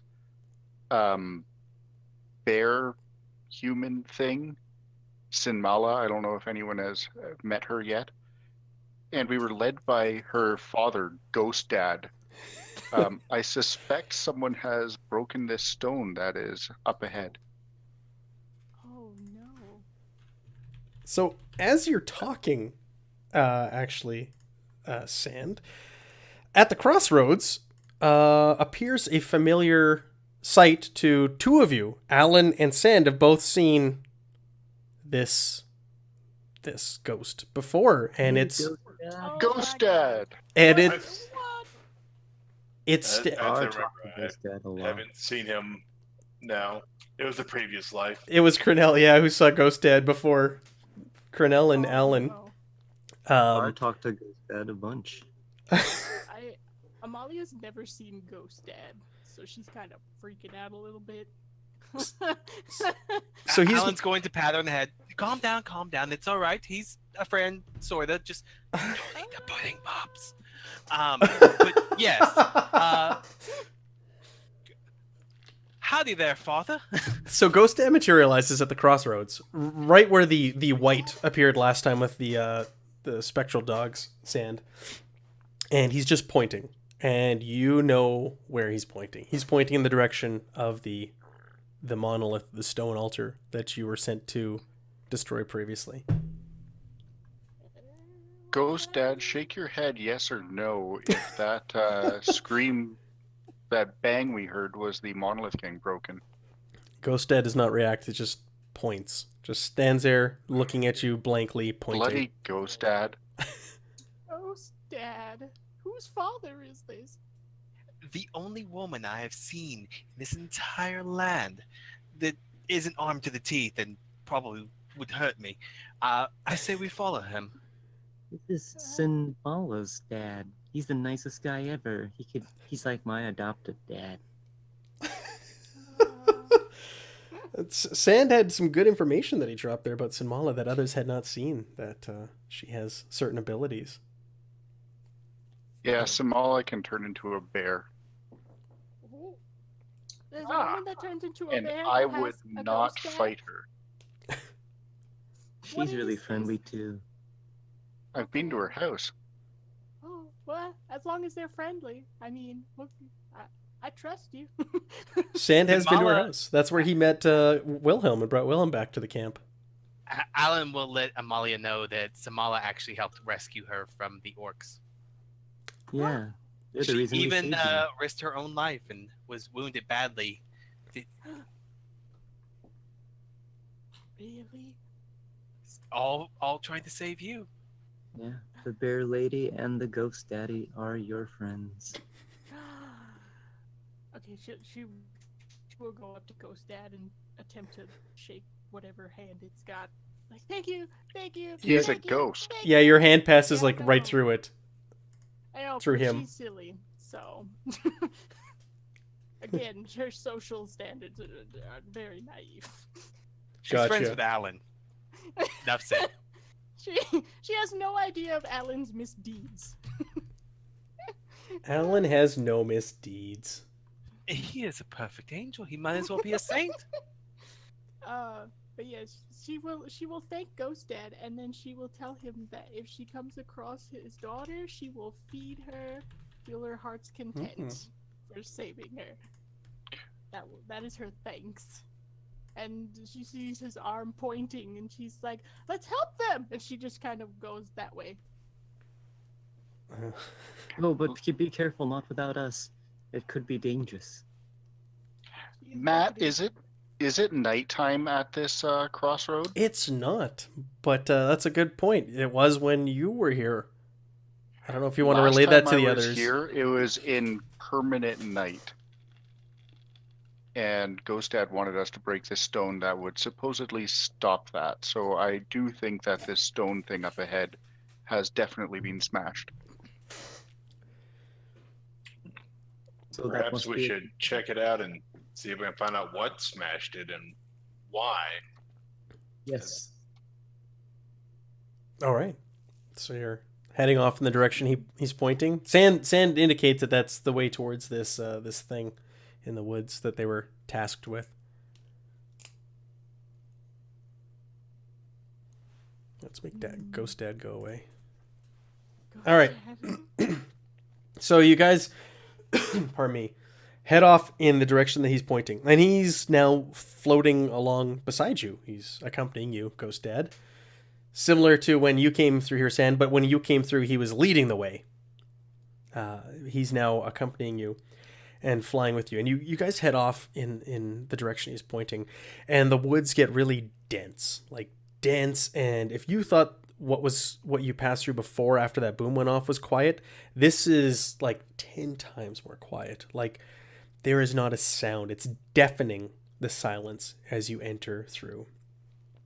And you guys head on down. No, it's not. No. Czar never shuts up. So Just throwing it out there. Hello, darkness, my old. I do. I can't play my chin flute and talk at the same time.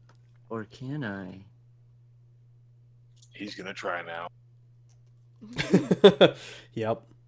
Ghost Dad's gonna get really annoyed. So you guys head on through down this path, and after about 30 minutes, you can see up ahead a clearing, where once stood a stone altar, monolith, whatever you want to call it. But as you guys get closer to the clearing, you see that this thing has been, in fact, shattered and smashed, and is lying in pieces on the forest ground. This is what you're talking about? This is it. Now, Oh. as you get closer, you actually notice that there's 3 figures standing around the area of the smashed monolith. You see that. Oh. You see some of these guys. And you see a little squirrel-looking dude, all standing with their heads hung low over this smashed altar. Oh no. So we have a white, a couple of crazy looking things, and a magical. One of these seems out of place. Matt, Yes. I'm gonna use message to call the squirrel over to us. Use message. One of my cantrips. Okay. So what are you just gonna kind of like say like, hey, come on over here? Hey Shuck, come on over here for a second.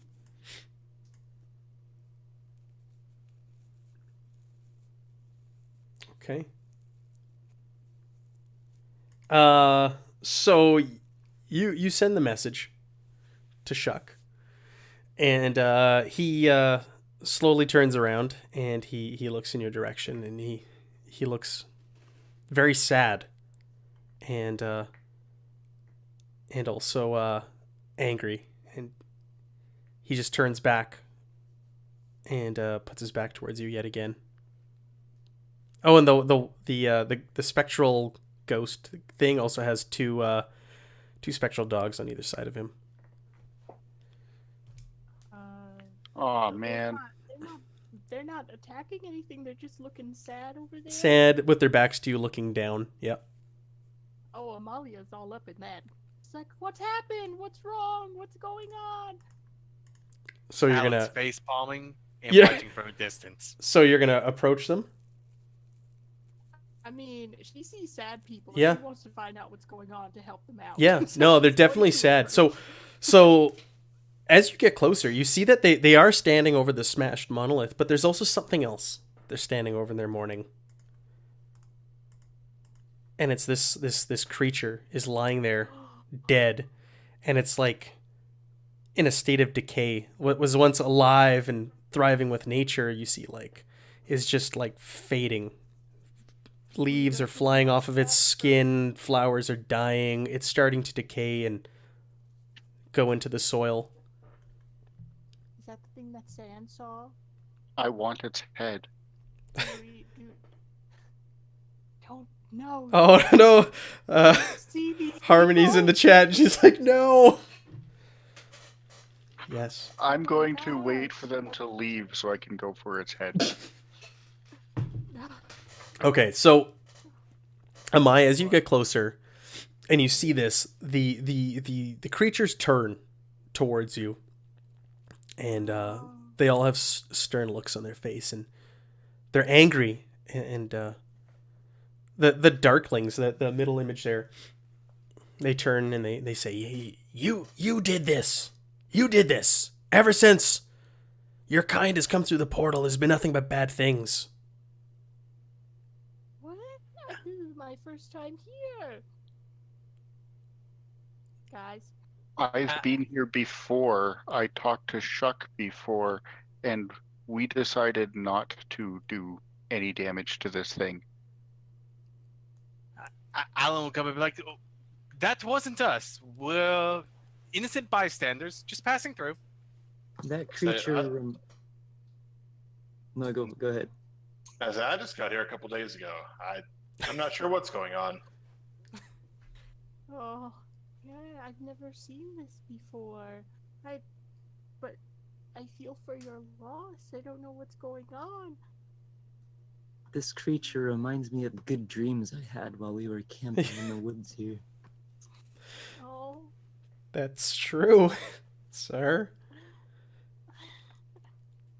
The white, it just stares at you, and the dogs are growling at the five of you, and the darklings are they're not convinced. They're just like, your kind, your people, they come through the portal, and they just destroy everything in their path. If it's not the gnolls, it's your kind. At the mention of nose, Alan will turn to him and very angrily, "Do not ever associate us with those mindless beasts.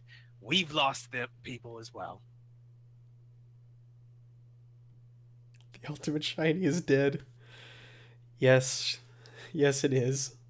Yes, oh. us at Cronell, we have lost our own green-like, elk-like friend, too. This is true. Did you? Who? What are you talking about? Were you not? Were you It's not our listening? green elk-like friend. For now.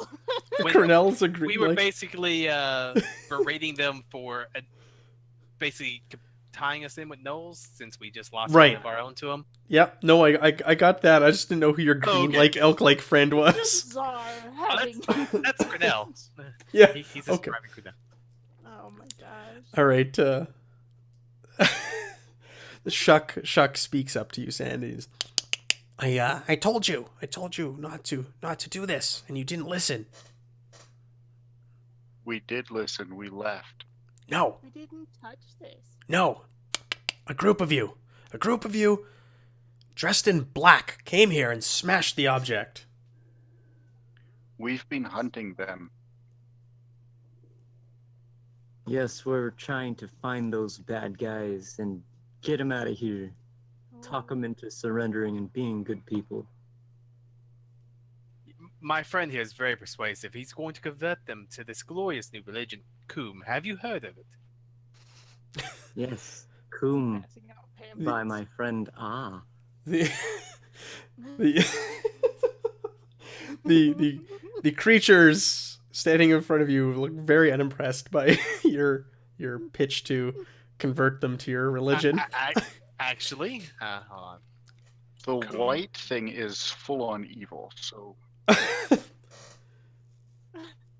We have no association with these riders in black or black coated people, but I'm sure we can set things straight some way or another.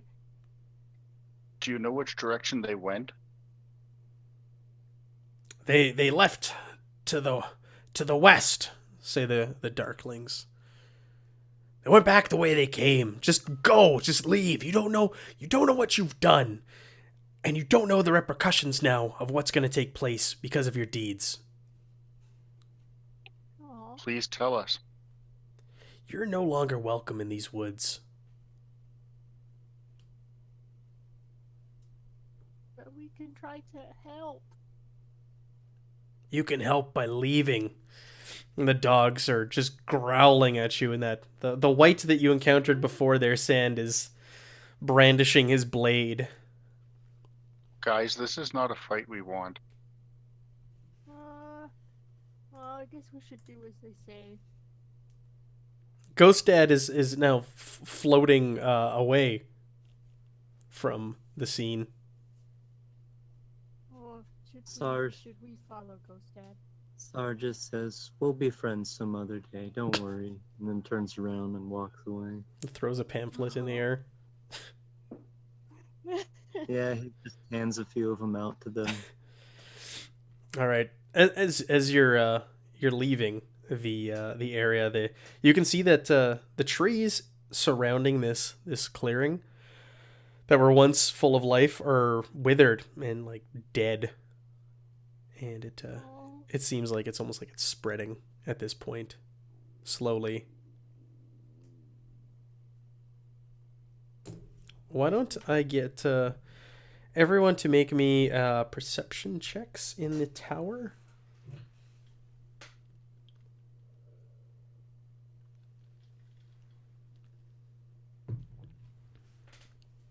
Holy crap. All right, so all of you clearly see horse tracks that have come through here, hoof prints, and heading back the way you came, and you're able to follow them. Are they shoed horse tracks or just hooves? Just hooves. Okay, I was just curious. Yep. No, it's a valid question.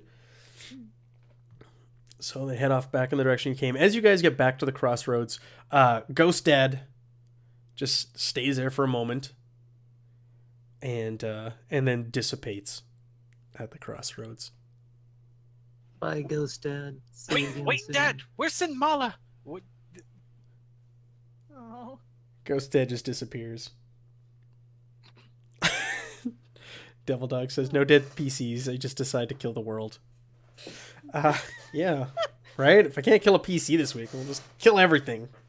Let's see. Oh my In Princess God. Mononoke, we had to. Oh man. No one will ever defeat me. I'm at the top of the leaderboard now for killing the world. Should we follow these prints? Yes, we must get vengeance for those poor forest people. I do have what again question. Which Mhm. ways is this crossroad split?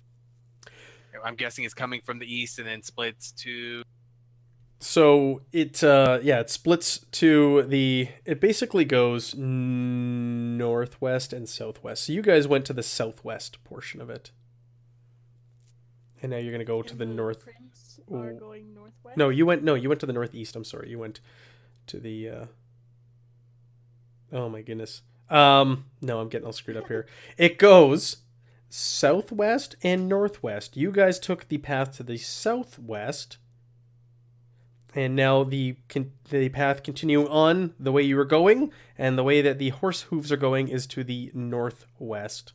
My goodness, I'm getting my directions all screwed up there. You're heading west. Okay, so but the southwest leads to the broken altar, and the northwest leads to the hooves, right? Correct. Affirmative. Okay. Yeah. I'm trying to make sure I keep track of Nope. where we've been and haven't been. Nope. That's good. Let's go. We need to find these people who made these other people sad. Yeah, people. I That's what you'd agree. call them. Little squirrel man, some weird fey creatures, and a ghost with a couple dogs. All of them look like they might buy something. Alan's fine. Potential customers.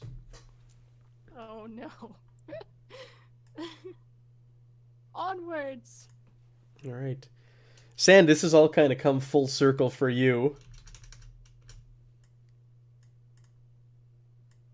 Yeah, I kind of wanted to break the stone in the first place. He wanted to etch his name in it, actually, didn't you? If you couldn't break Yep. it. He wanted to pull an Alan Whitty and put his name on it.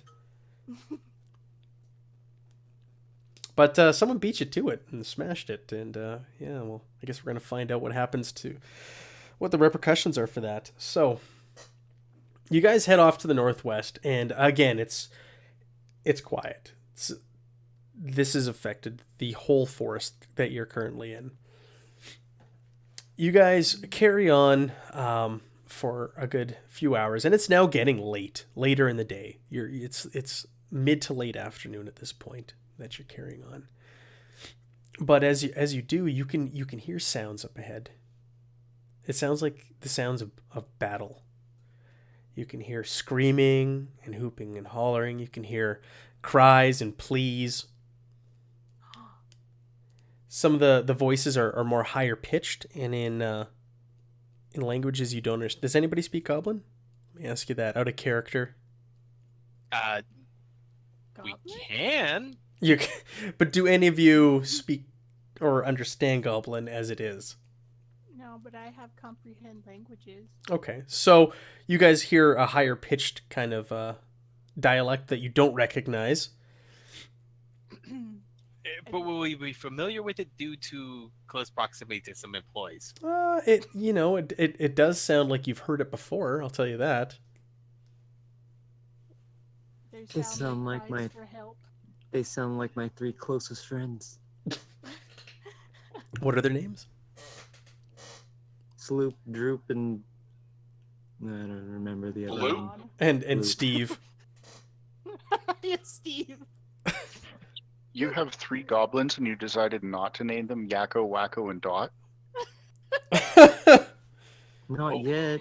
We didn't name them, so Yeah. Well, Zar did. if these sound like cries for help, Amalia is ready to lead the way. They do sound like cries and pleas for help by their tone. She's ready. They're desperate cries, and you can hear the sound of. She is ready. Okay, I think we're in the right direction. as you guys get closer, you can see these large stone outcroppings coming from the ground, and they're not natural. They seem like they're chiseled or shaped into specific configurations, but you can't really make it out because they're like half buried and they kind of stick up here and there. But they're definitely carved in nature as you get closer, and you see this, and this is where the sounds are coming from. And as you get closer, you can hear the cries and the pleas are even louder, and you can see smoke billowing and the sound of fire roaring, and you can hear the occasional beat of horse hooves on the ground Uh-oh. and battle up ahead. I think someone needs our help. Want me to sneak up and report back? It's not nighttime. Yes, please. It's not nighttime, you're right. Late afternoon. You want to do a Is stealth? You can roll me a Is stealth from there the a tower. tree line I can go up in? Well, let me see here. Oh, we got tokens on here for people who aren't even here. Yeah, there is. There is a tree line. And these stone outcroppings also you can kind of skulk around.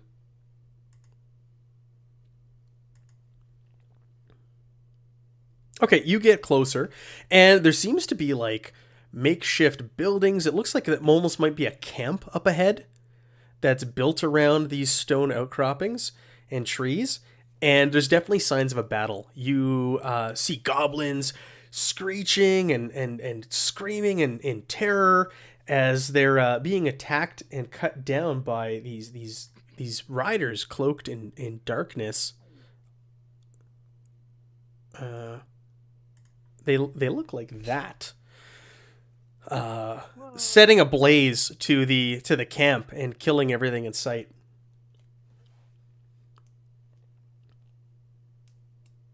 And they don't seem to have noticed you, as far as you can tell. Either party. Oh. Only Sand can see this, or is the rest of us looking? Sand was the only one who stealthed up there, so he's doing a little recon. Okay. Okay, I'm gonna go back and report what's going on. And it looks like the goblins are just being like decimated, slaughtered. Like they're not even near the weight class of these dark riders that are just cutting them apart and just decimating their camp. And they're lighting fire to everything. They're on inside. horses? Yeah. How many did you see? 3. You saw 3 from where you got. But there's definitely sounds of more battle going on as you get further into this little makeshift camp. Alan's gonna look at everybody. Well, honestly, people killing goblins aren't normally the worst people. Kind of looks around amongst the group. They didn't just kill goblins and are doing it now. They destroyed the monument that was important to these people. So she's getting ready to head on over towards where this is happening. She's unhappy.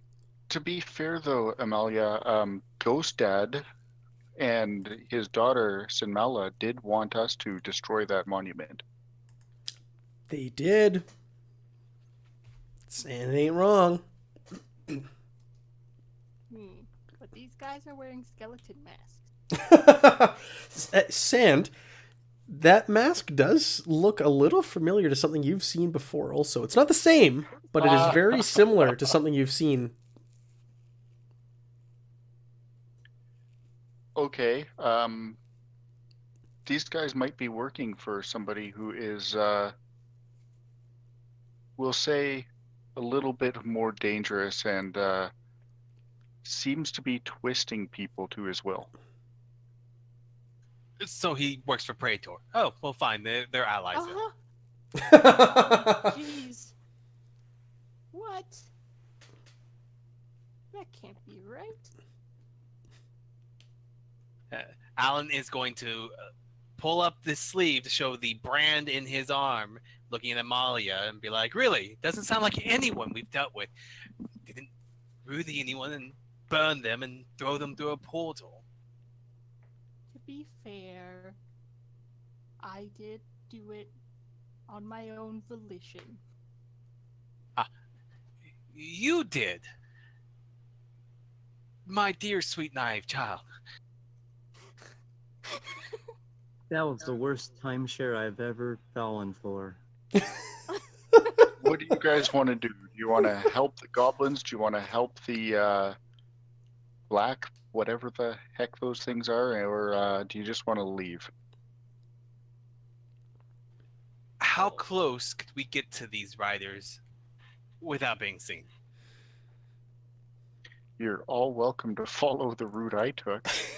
Well, but I'm asking about distance-wise. I need to know actually how far away from them I think we can get, or how far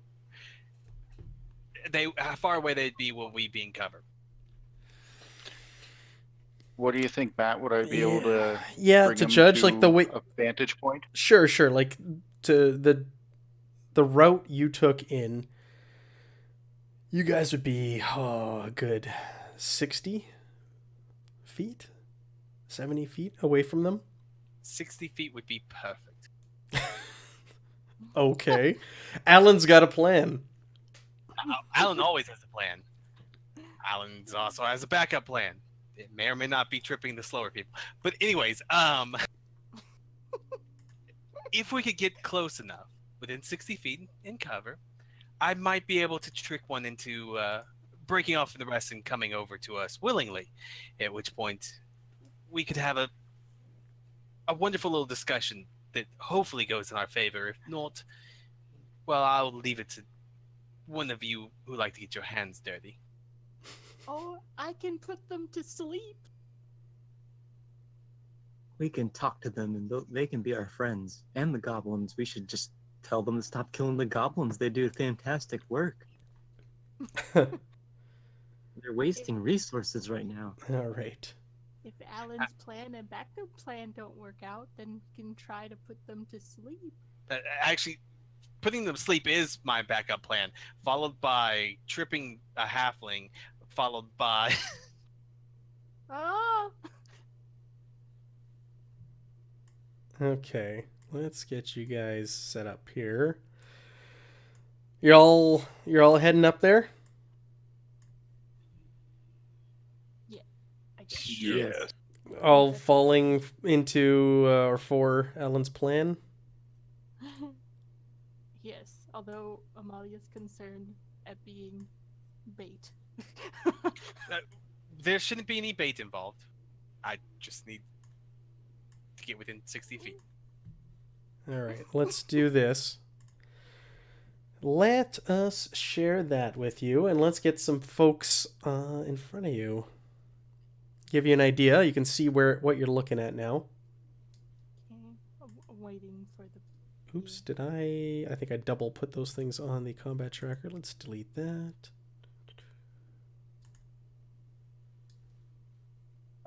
Yeah, it might take a moment to load. These are not giant maps though, so don't worry. They shouldn't crash anything. No, it's just loading. 3, 1, 1. Okay, so let's start making things visible to you. Ah, perfectly loaded. I'm waiting. 4, 3, 6.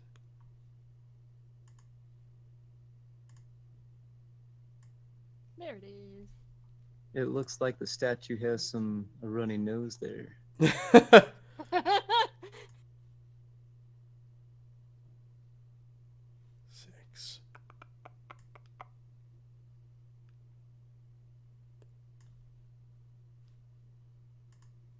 Okay, so there is a fierce battle raging in front of you. Like I said, they're lighting everything around them ablaze, so there are fires burning and raging everywhere. You guys are hidden in the tree line there and behind one of the stone outcroppings. A runny nose. I'm just looking up on the map there, zooming up to see what you're talking about. Okay. All right, I get it. The green. All right, so this is what you see. They're unaware of your presence currently. And like I said, these riders are just decimating. Like any day now, Alan. Any day. Decimating Okay. everything in sight. Alan's going to cast a spell. Hopefully, Please stop hopefully the this bird. works and they, yeah. Oh no, that didn't work very well. I don't No. know what happens if they fail if they don't know we're here though. I was gonna say, so what are you casting? Phantasmal Force again. Phantasmal Force. All right, which one is this? Dark Rider. We're gonna do a whoop. I'm moving my map. Sorry to everybody watching as the map jiggles around gonna find the guy that he's casting a spell on, and we're gonna see if he notices. If he hears you. Is it a audible spell? Yes. Okay.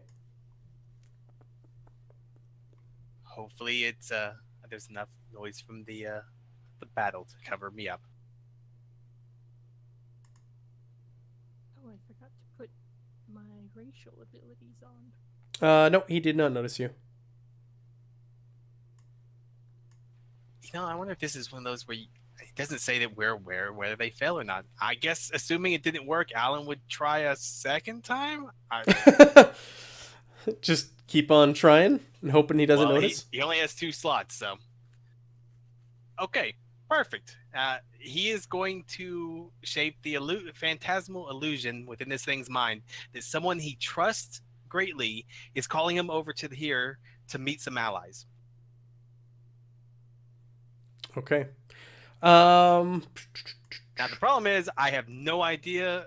He's the only one who perceives it, so we don't know what the thing says. We don't know what it looks like, who it is, anything You like that. don't even know if it but, speaks the same language as you.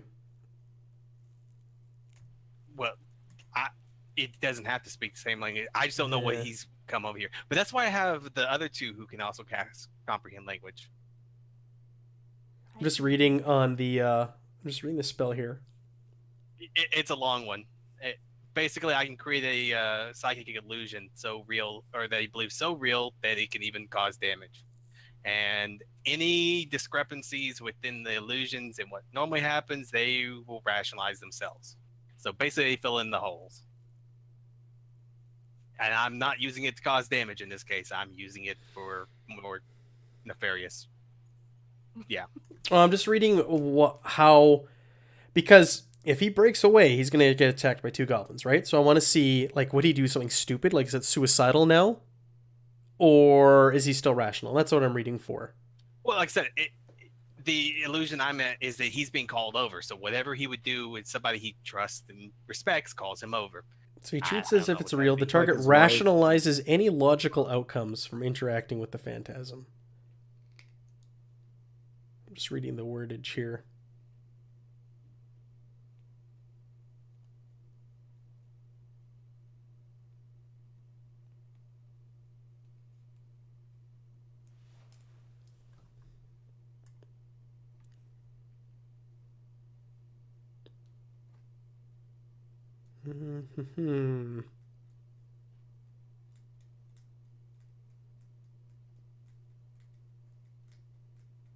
All right, and you're having him sense that someone he trusts is calling him over.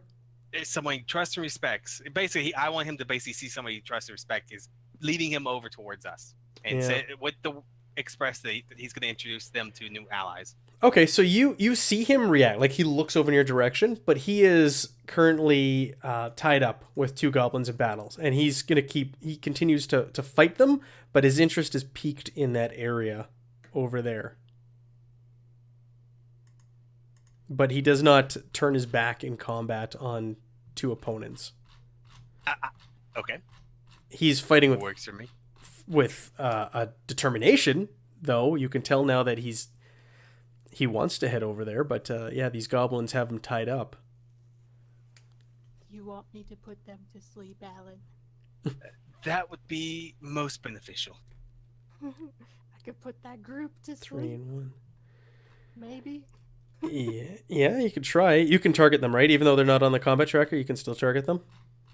Yeah, Or do you need me sleep's to- not a target. It's more of a It's just a general roll area. a bunch of dice. It's And 20 It's- feet of the point I choose within range, so... And it's I guess I would HP. start it off the dark Yes. order. And then basically you start counting up from the smallest Actually, HP to the highest. I don't have a roll for this. It just gives me the unconscious thing, so I don't know how I'm supposed to roll this. It's I've got it as well. You have to roll a whole bunch of dice and then Mhm. tally it up. Was it 5d8 first level? 5d8. Yes, 5d8. Okay. 5d8. If you click the little magnifying glass, in effect, it should, but yeah, that works too. All right, now you're gonna make me do some math. Yeah, Yeah, because it only gives me the little unconscious effect. It doesn't have the little, dice roller thing. But Yeah. I mean, I will definitely put that in for myself. No, that is okay. So you see, gotta get my little effects going here. All right, so the two goblins drop to sleep, but Buddy's awake, Which is exactly what we wanted. and he starts wandering in this direction. And then I will have the illusion basically excuse itself, say, I'm going to go, these are your allies, goodbye, and then run off. The illusion just runs away. Well, it's basically tells them, quick, these are our new allies, and then dashes back into the battle kind of stuff. So he Can it says just to keep changing friends, forms like that during its? I Let me read it here because was gonna say, I don't know that it can change forms. I think it can move it and affect it. But let me... Or no, wait, that's the other one. you Let me created a double check. voice calling out in his mind. Oh, actually, when I said I meant like literally he would see somebody he trusted bringing him over here. Hmm. I guess I didn't word that well. This is the same spell that can literally make a phantasmal creature appear. Mm-hmm. Yeah, So really can hurt. believe whatever. Yeah, believing illusion. I don't know if does it charm them too? In a way, it's almost stronger than charm because as long as they don't realize it's fake, they believe whatever was real. How tall are these Black Riders? Human size, so 6 feet, ranging from there, 5'11", 6 feet, That 6'4". that might be a little too much for me to do disguise self on myself and convince him I'm a rider. Yeah. I was just gonna have Amalia or Czar once we get him over here in a slightly amiable mood talk to him,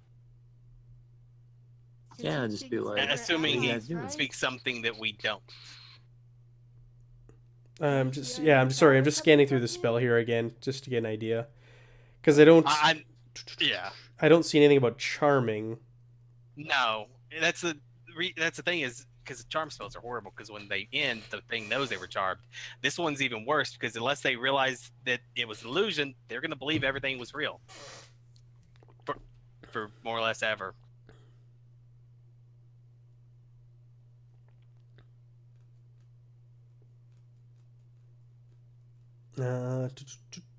So calling him over and saying these guys are friends and running away.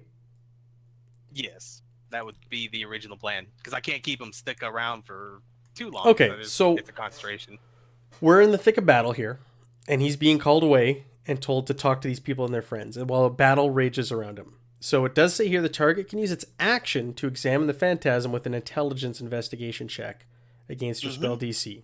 So he's going to make an intelligence check because this is out of the ordinary in the heat of battle to be called away and be like, hey, these people are friends, talk to them.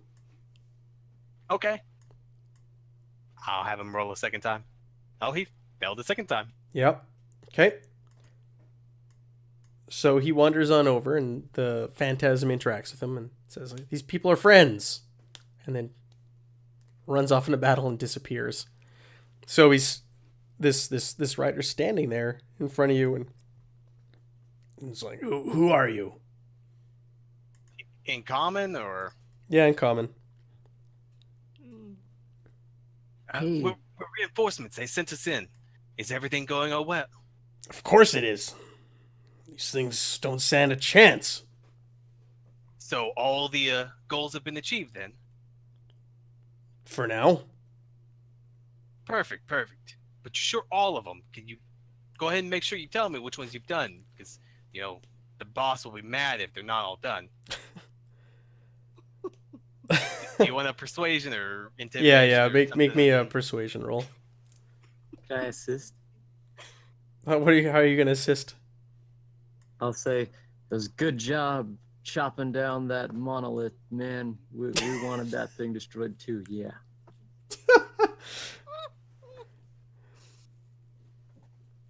All right.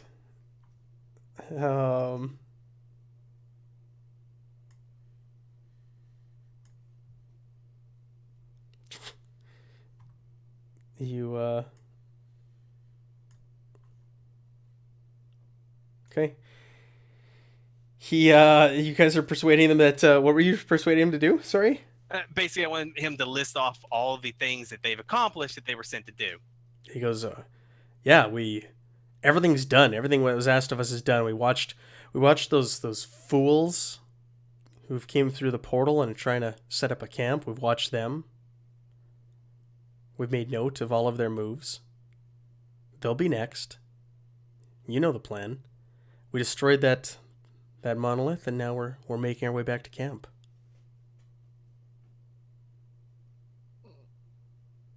Perfect.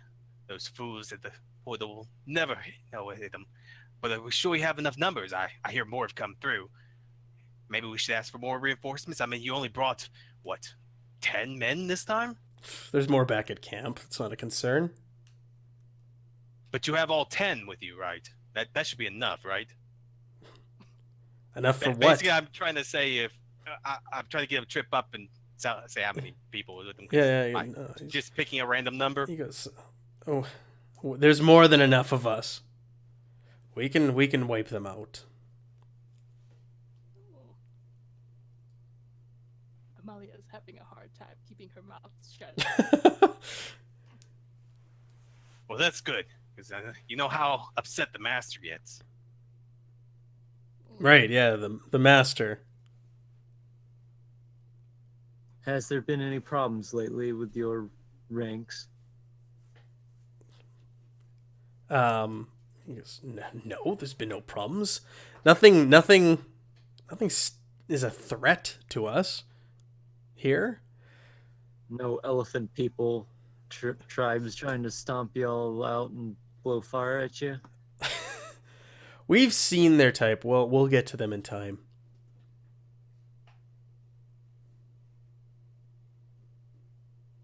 Good work, buddy. Yeah, he goes, what are you waiting for? Let's get into the battle. Why are we standing around talking? Well, just one last thing. We've got a few of them captured over here. If you'll come take them, you can lead them back to the rest, and we've got to go continue checking on the other forces. All right, give me another perception. Farther away from this group. Give me another perception check on that one to lead them further away from battle. Persuasion? Persuasion, yes, sorry. Okay. All right. And he goes, no. If there's others there, you look after them. I'm going back to the battle. I've already broken rank. You take care of those ones. And he starts to wander back. But no, come back. Is this the part where I hit him in the back? Yeah. Is this where I hit him over the head? I guess yes. Alan will nudge him. Can't let him go in. As he starts to walk away and turns his back, I'll just Everyone attack now. All right, you swing wide.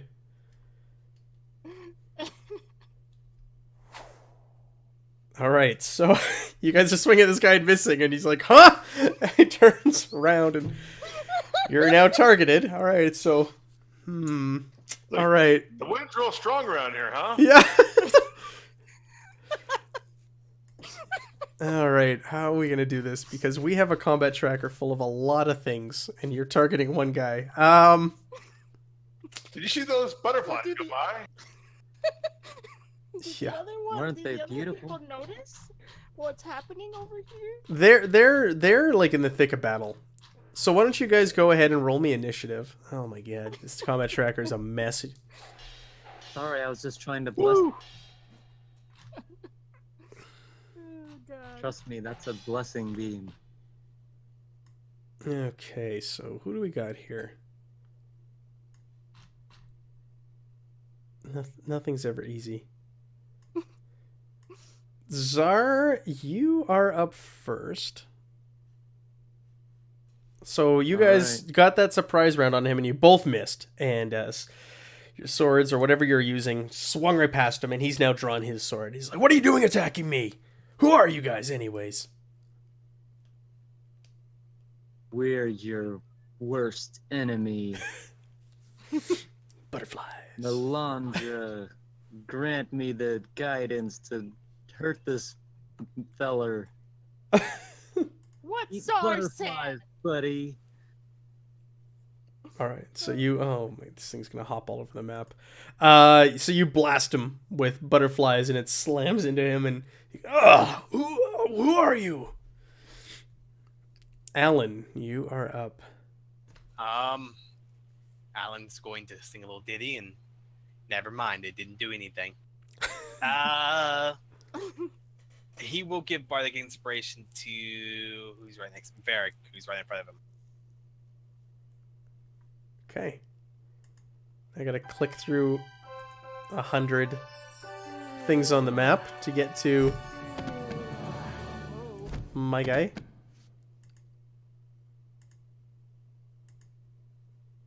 Amalia, you're up.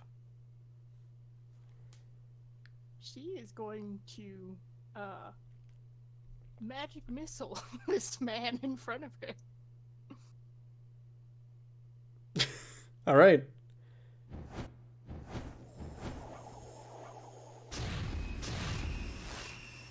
All right, so all of them slam into him, boom, boom, boom, with force, and he stands his ground though. That.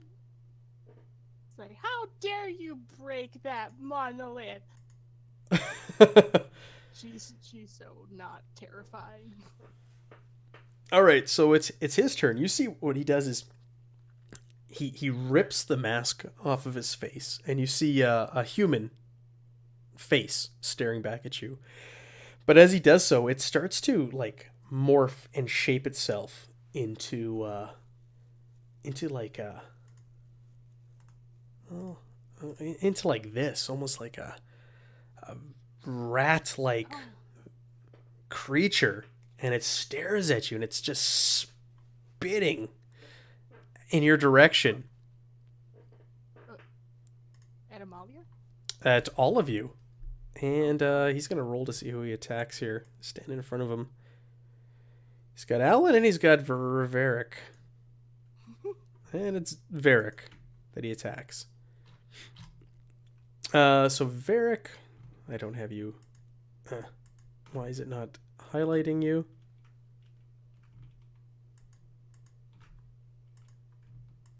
There we go. He's going to try and bite you with his big old gross yellow teeth, but misses. We could have been friends, rat man. And he swings at you with his longsword in a fury, but completely misses. And now we click and click and click and get the sand. All right.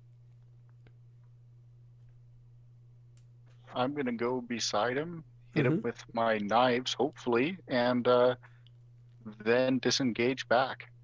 Okay.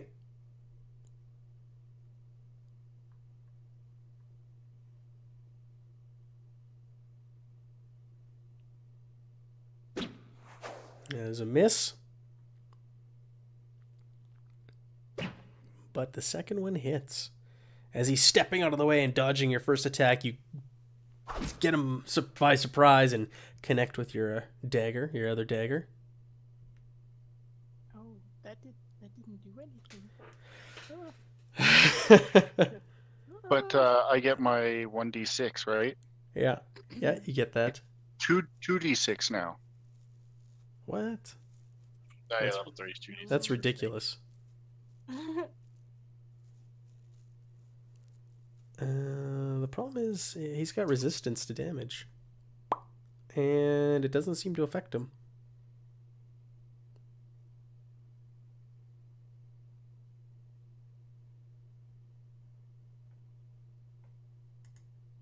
He snarls at you. Varric, you're up. You got inspiration.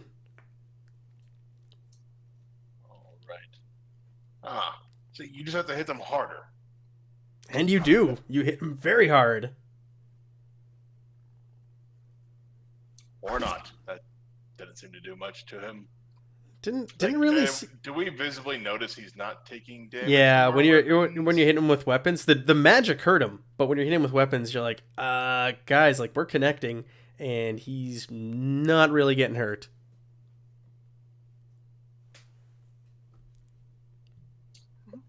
Let me at him. Little Amai is rolling up her sleeves and pushing everybody aside. All right, butterflies, kill them with kindness. Yeah, Zara, you're up, buddy. You could have been our best friend. Oh. The butterflies start to shoot out of your hands and they fizzle away and fall to the ground. Zara's just so traumatized that he'll never have a rat friend. Alan? Because I'm always the problematic one.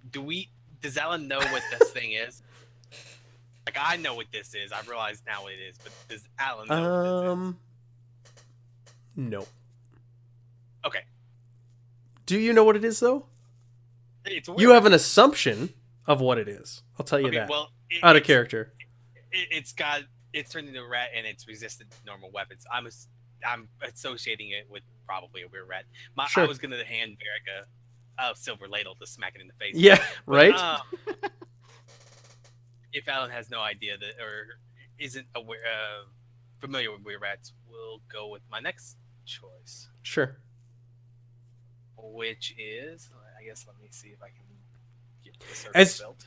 As you guys are attacking this thing, also, I should mention that the blaze is growing and growing, and the fire is raging, and the riders, just I don't know what is that north of you, or just up the path, they're slaughtering the goblins that they're encountering, and they're moving further into the encampment, Towards us or away from us? away from you. Okay. That's in our favor. All right, we've seen this before.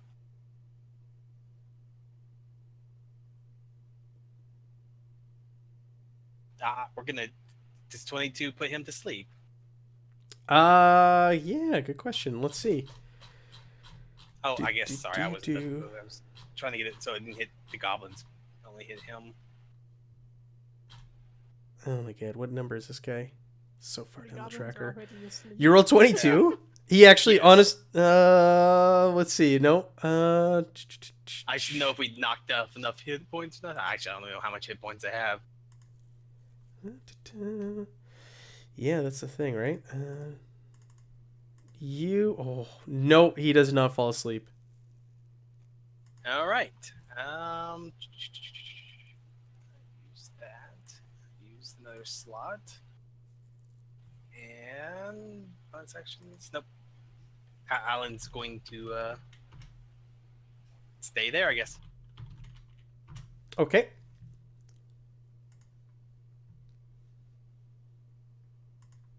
All right, so let's go on down this tracker to the next, and the next, and the next, and the next. All the invisible things that you guys don't see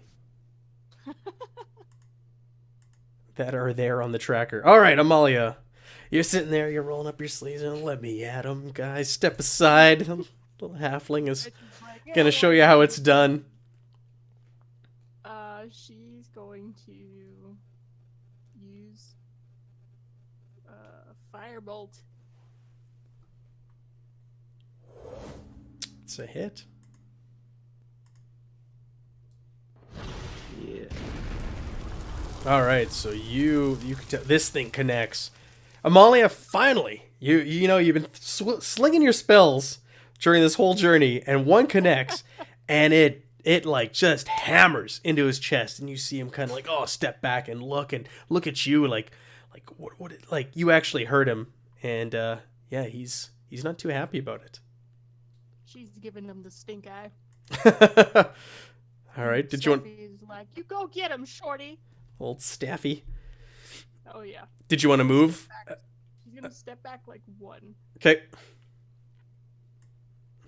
He's gonna roll again to see who he's gonna attack. It's Varric again. I keep wanting to call you Varak, but I know that's not right. Oh my God. Leans in to bite you, and chomps down on. What are you? You're wielding a greatsword, and he kind of chips his tooth on that, and swings it with his longsword and misses. Oh my god! I used up all my good rolls on the 19 and 20 earlier in the night with the gorilla. That's true. Okay. Sand, You're up, buddy. And sorry, just a clarification, Sand. That when you use your bonus action to do a second attack, you can't use disengage then to get away. Ah, yeah, that makes sense.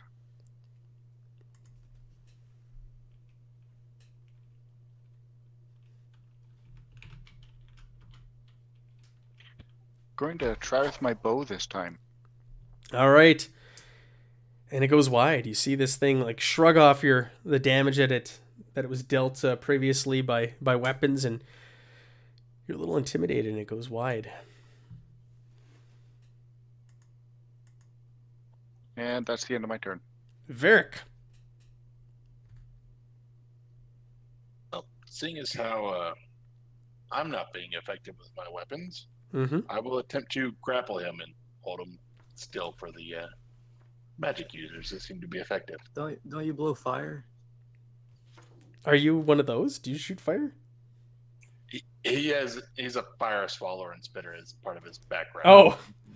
No, he doesn't actually blow fire. I mean, if we want to do improvised me lighting a torch and beating him with it, Yeah, I would right? like to see that. Yes, if you could do that, like with your grapple or whatever. Yeah, that'd be cool. technically an improvised weapon. I mean, it's 1 damage. Yeah, right. Okay, so you want to try and grapple this guy? Yes.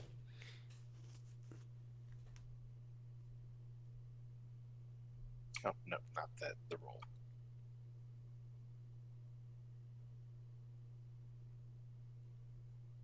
Okay, so your athletics. Let me roll his.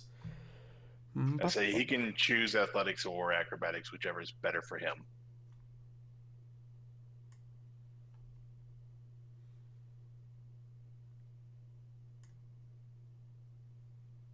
All right, so you managed to get your arms around him, and you're grappling him. You've got him held, and he's kind of like trying to squirm and kick free, but you've got a good grip on him. Okay. Since the others are heading away, we will drag him back. Well, I guess to the edge of the map as far as I can go. Sure. I will drag him with me. Okay. Over there. I don't have the tokens locked because we're not really charging in there. I So don't mind if they're locked or not. all right, so you drag him away, and he's kicking and trying to get others' attention, but like the fire and the blaze is raging all around you, so it's drowning out a lot of the noise. And that's my turn. Oops, I skipped over Yazar. Sorry, buddy. Is he right next to me? He is right next to you. All right. And I will cast a different spell. I will call Melandra, please rain beautiful rainbow flames upon this rider. Ah, beautiful radiance. All right. And they do. Alan Whitty. Island is gonna be. Ugh, that overbite. You really should get that fixed. Oh, that was mean to me. Anyways. And he completely was not paying attention. He's too busy grappling with Varric.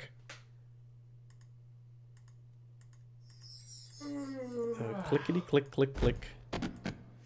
Amalia. Show them how it's done. Going to use poison spray at him.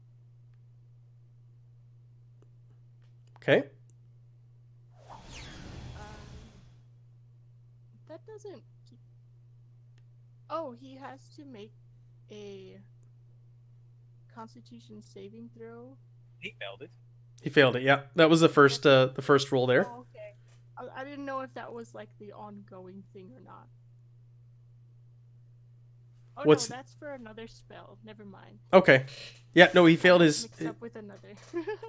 he failed his roll, and you walk over and you whatever that looks like, spread your hands, and this like mist pours Out of out. her palm in his face.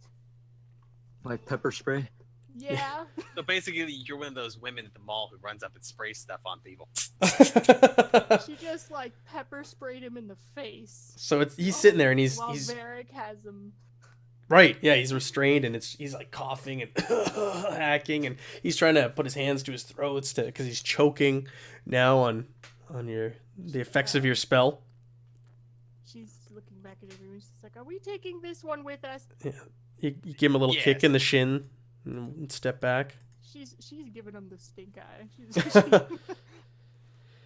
All right, Sand.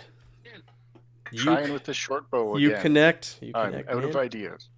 How do we knock him unconscious without magic weapons?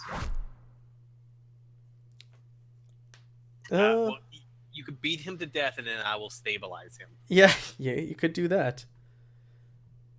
I also still have a sleep. Gonna attempt to strangle him. It'll take a couple minutes. Depends on if he takes a deep breath before or not. So, Sand, it appears your arrow connected, but it seems like it didn't affect him at all. Kinda suspected that. Well, Did he not do anything on his turn? He can still act like. oh, I skipped right by him, didn't I? So he's it's a contested roll, isn't it? Here. Yeah, he can either try and break it, or he can just keep trying to bite me. He doesn't have to try and break it if he doesn't want to. The only thing it does is make his movement 0. He's gonna try and break it. Okay. So we'll do contested checks here. You won. Don't worry. I rolled a 1. Oh, okay. You win. Much better.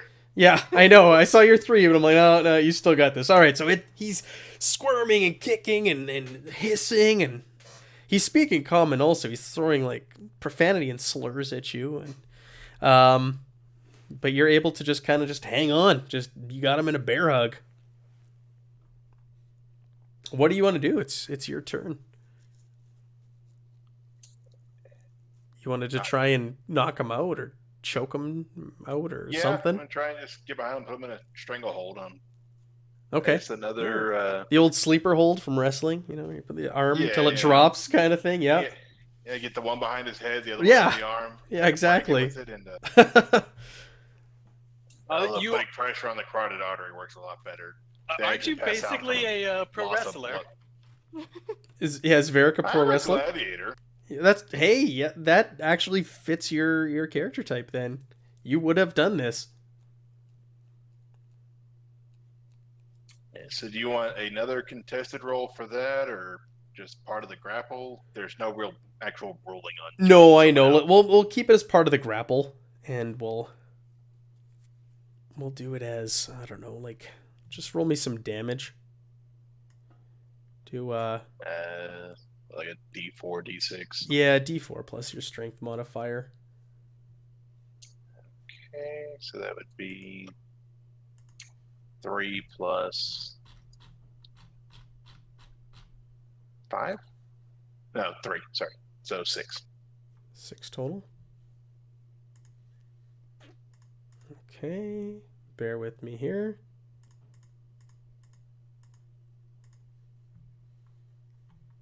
All right.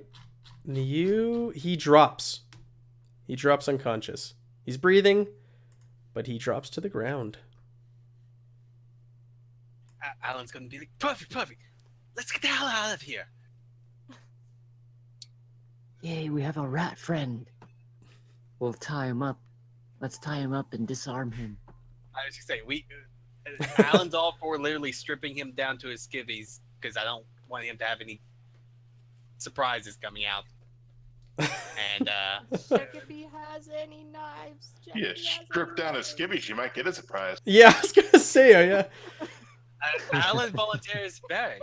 He's used to this. You gladiators are kind of the type to oil each other up before matches, right? You've seen it all. Oil each other up. I don't remember that part from Spartacus.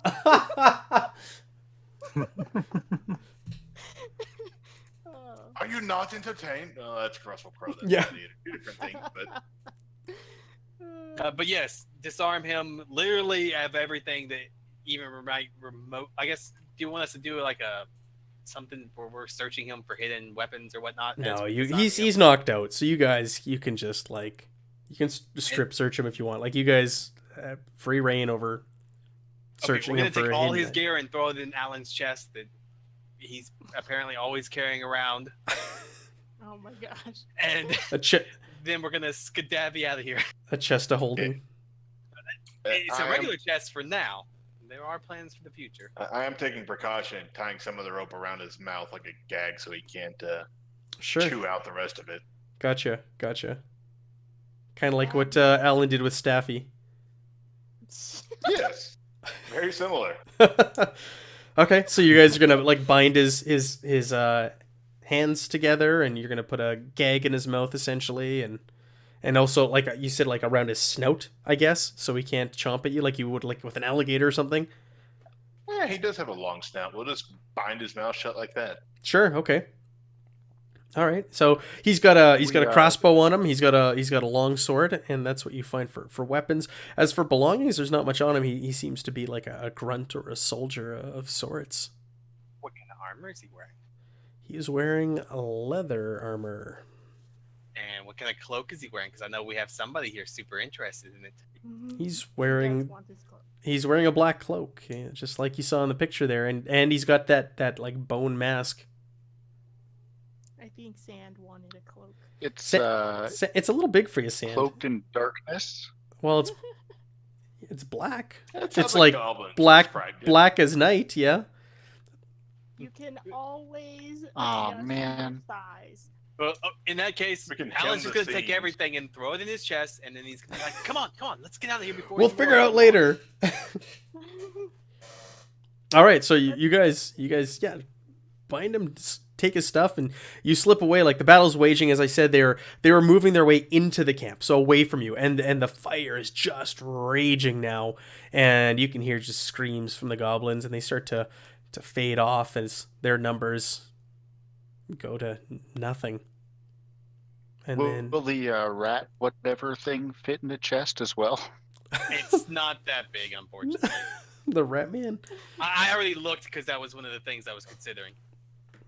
Does No. someone want to go down and grab those two sleeping goblins? I mean, how far into camp are the riders? Do we have two goblins just passed out that we can recruit? Yeah, you could. Honestly, you could. The like everybody is like, I don't know if you've looked at the map, but it kind of curls up and around. So they would be out of sight now. If you wanted to go Up there snag by those that two goblins, pond and you stuff. really I was gonna could. say, Alan would be like, Czar, there's some more friends. Grab them quickly. Yeah, okay.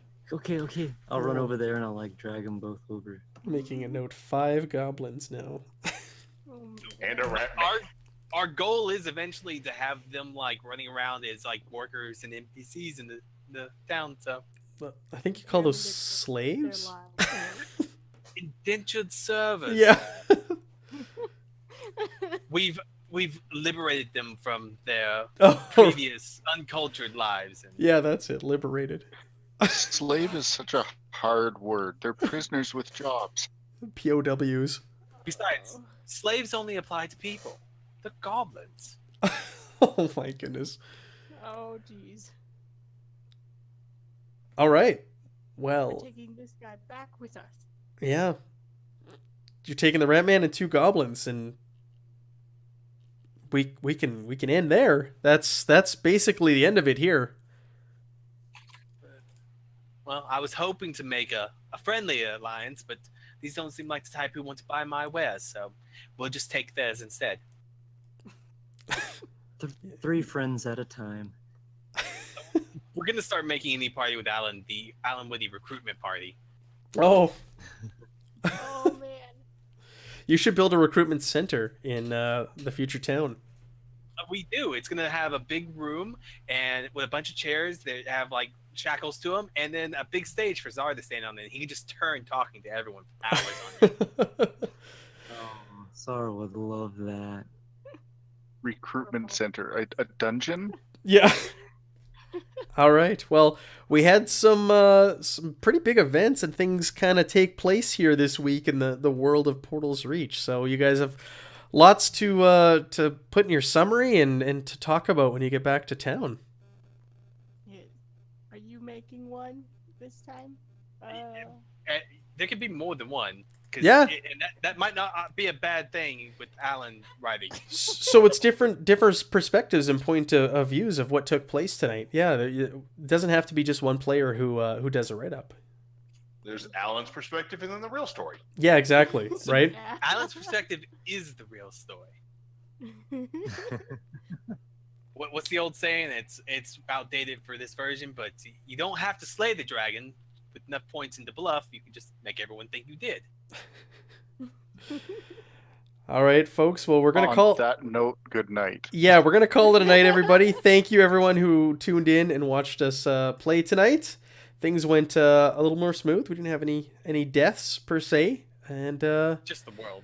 just the world. Well, Just the yeah, world. just the world. We'll find out what happens Some with people that. just want to sit there and watch the world burn. Yeah, literally. Yeah. So yeah, thanks again, and we'll do it again next week. Have a great week, everyone. Thank you, stream. Good night, everyone. This was fun, everybody. Night. Later, Yep. man. Thanks, everyone.